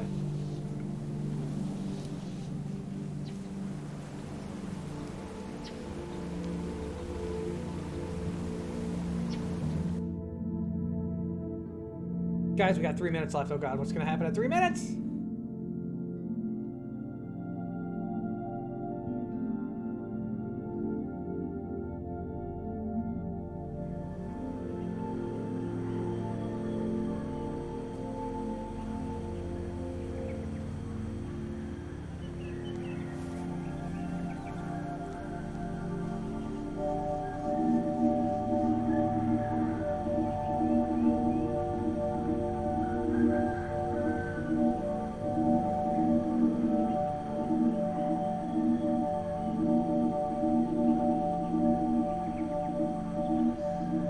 Bunch of these.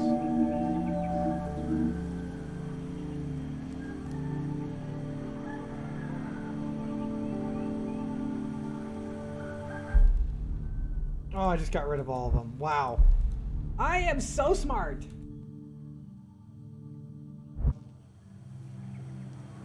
It uninstalled itself and tweets to the world just how smooth my brain. No, please, no. It's so cruel.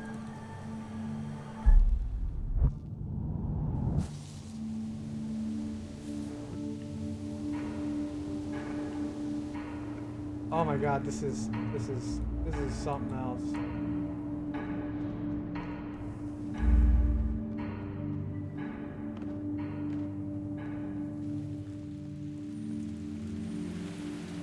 was on the magenta side? Oh, just the block.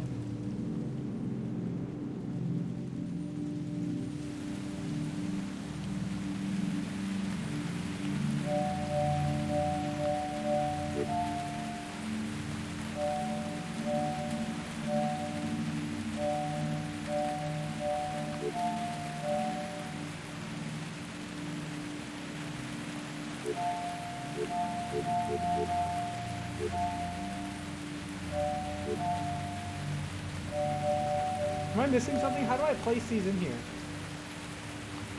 Definitely the kind of bone you chew one day at a time. One day it's tough to crack, but maybe next one you'll find the right point.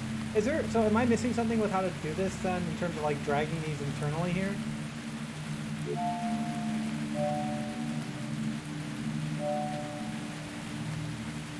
Want me to give you a hint? Not quite yet.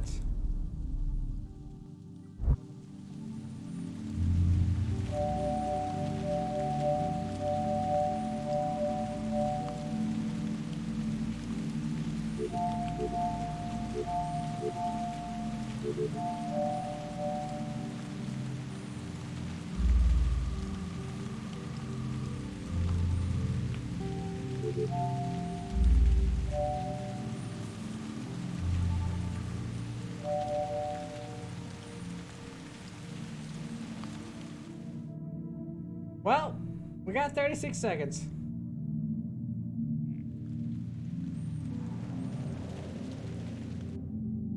Puzzles with blue blocks require the blue gun or higher. Puzzles with green blocks require green block or higher.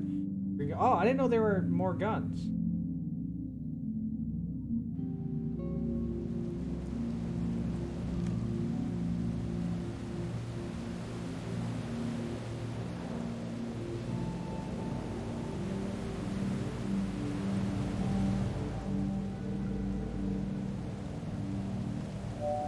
Okay. I need to stick with blue blocks then. Got it.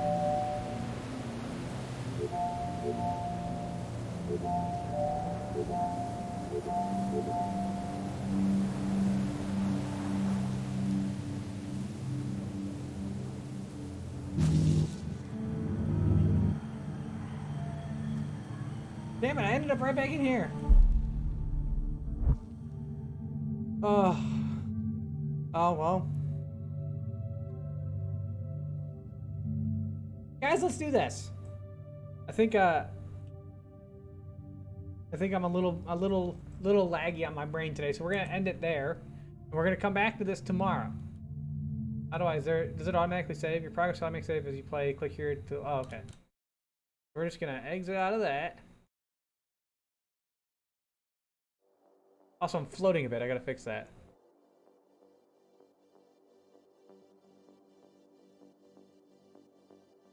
There. Guys! Let's go raid out. Who are we gonna go find? Who are we gonna raid? Who are we going to raid? That's the question.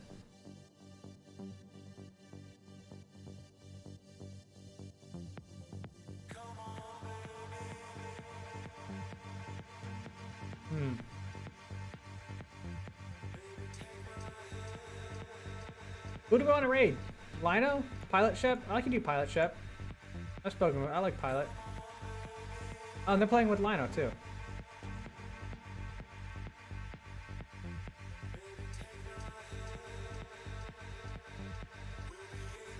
Okay, let's do Pilot.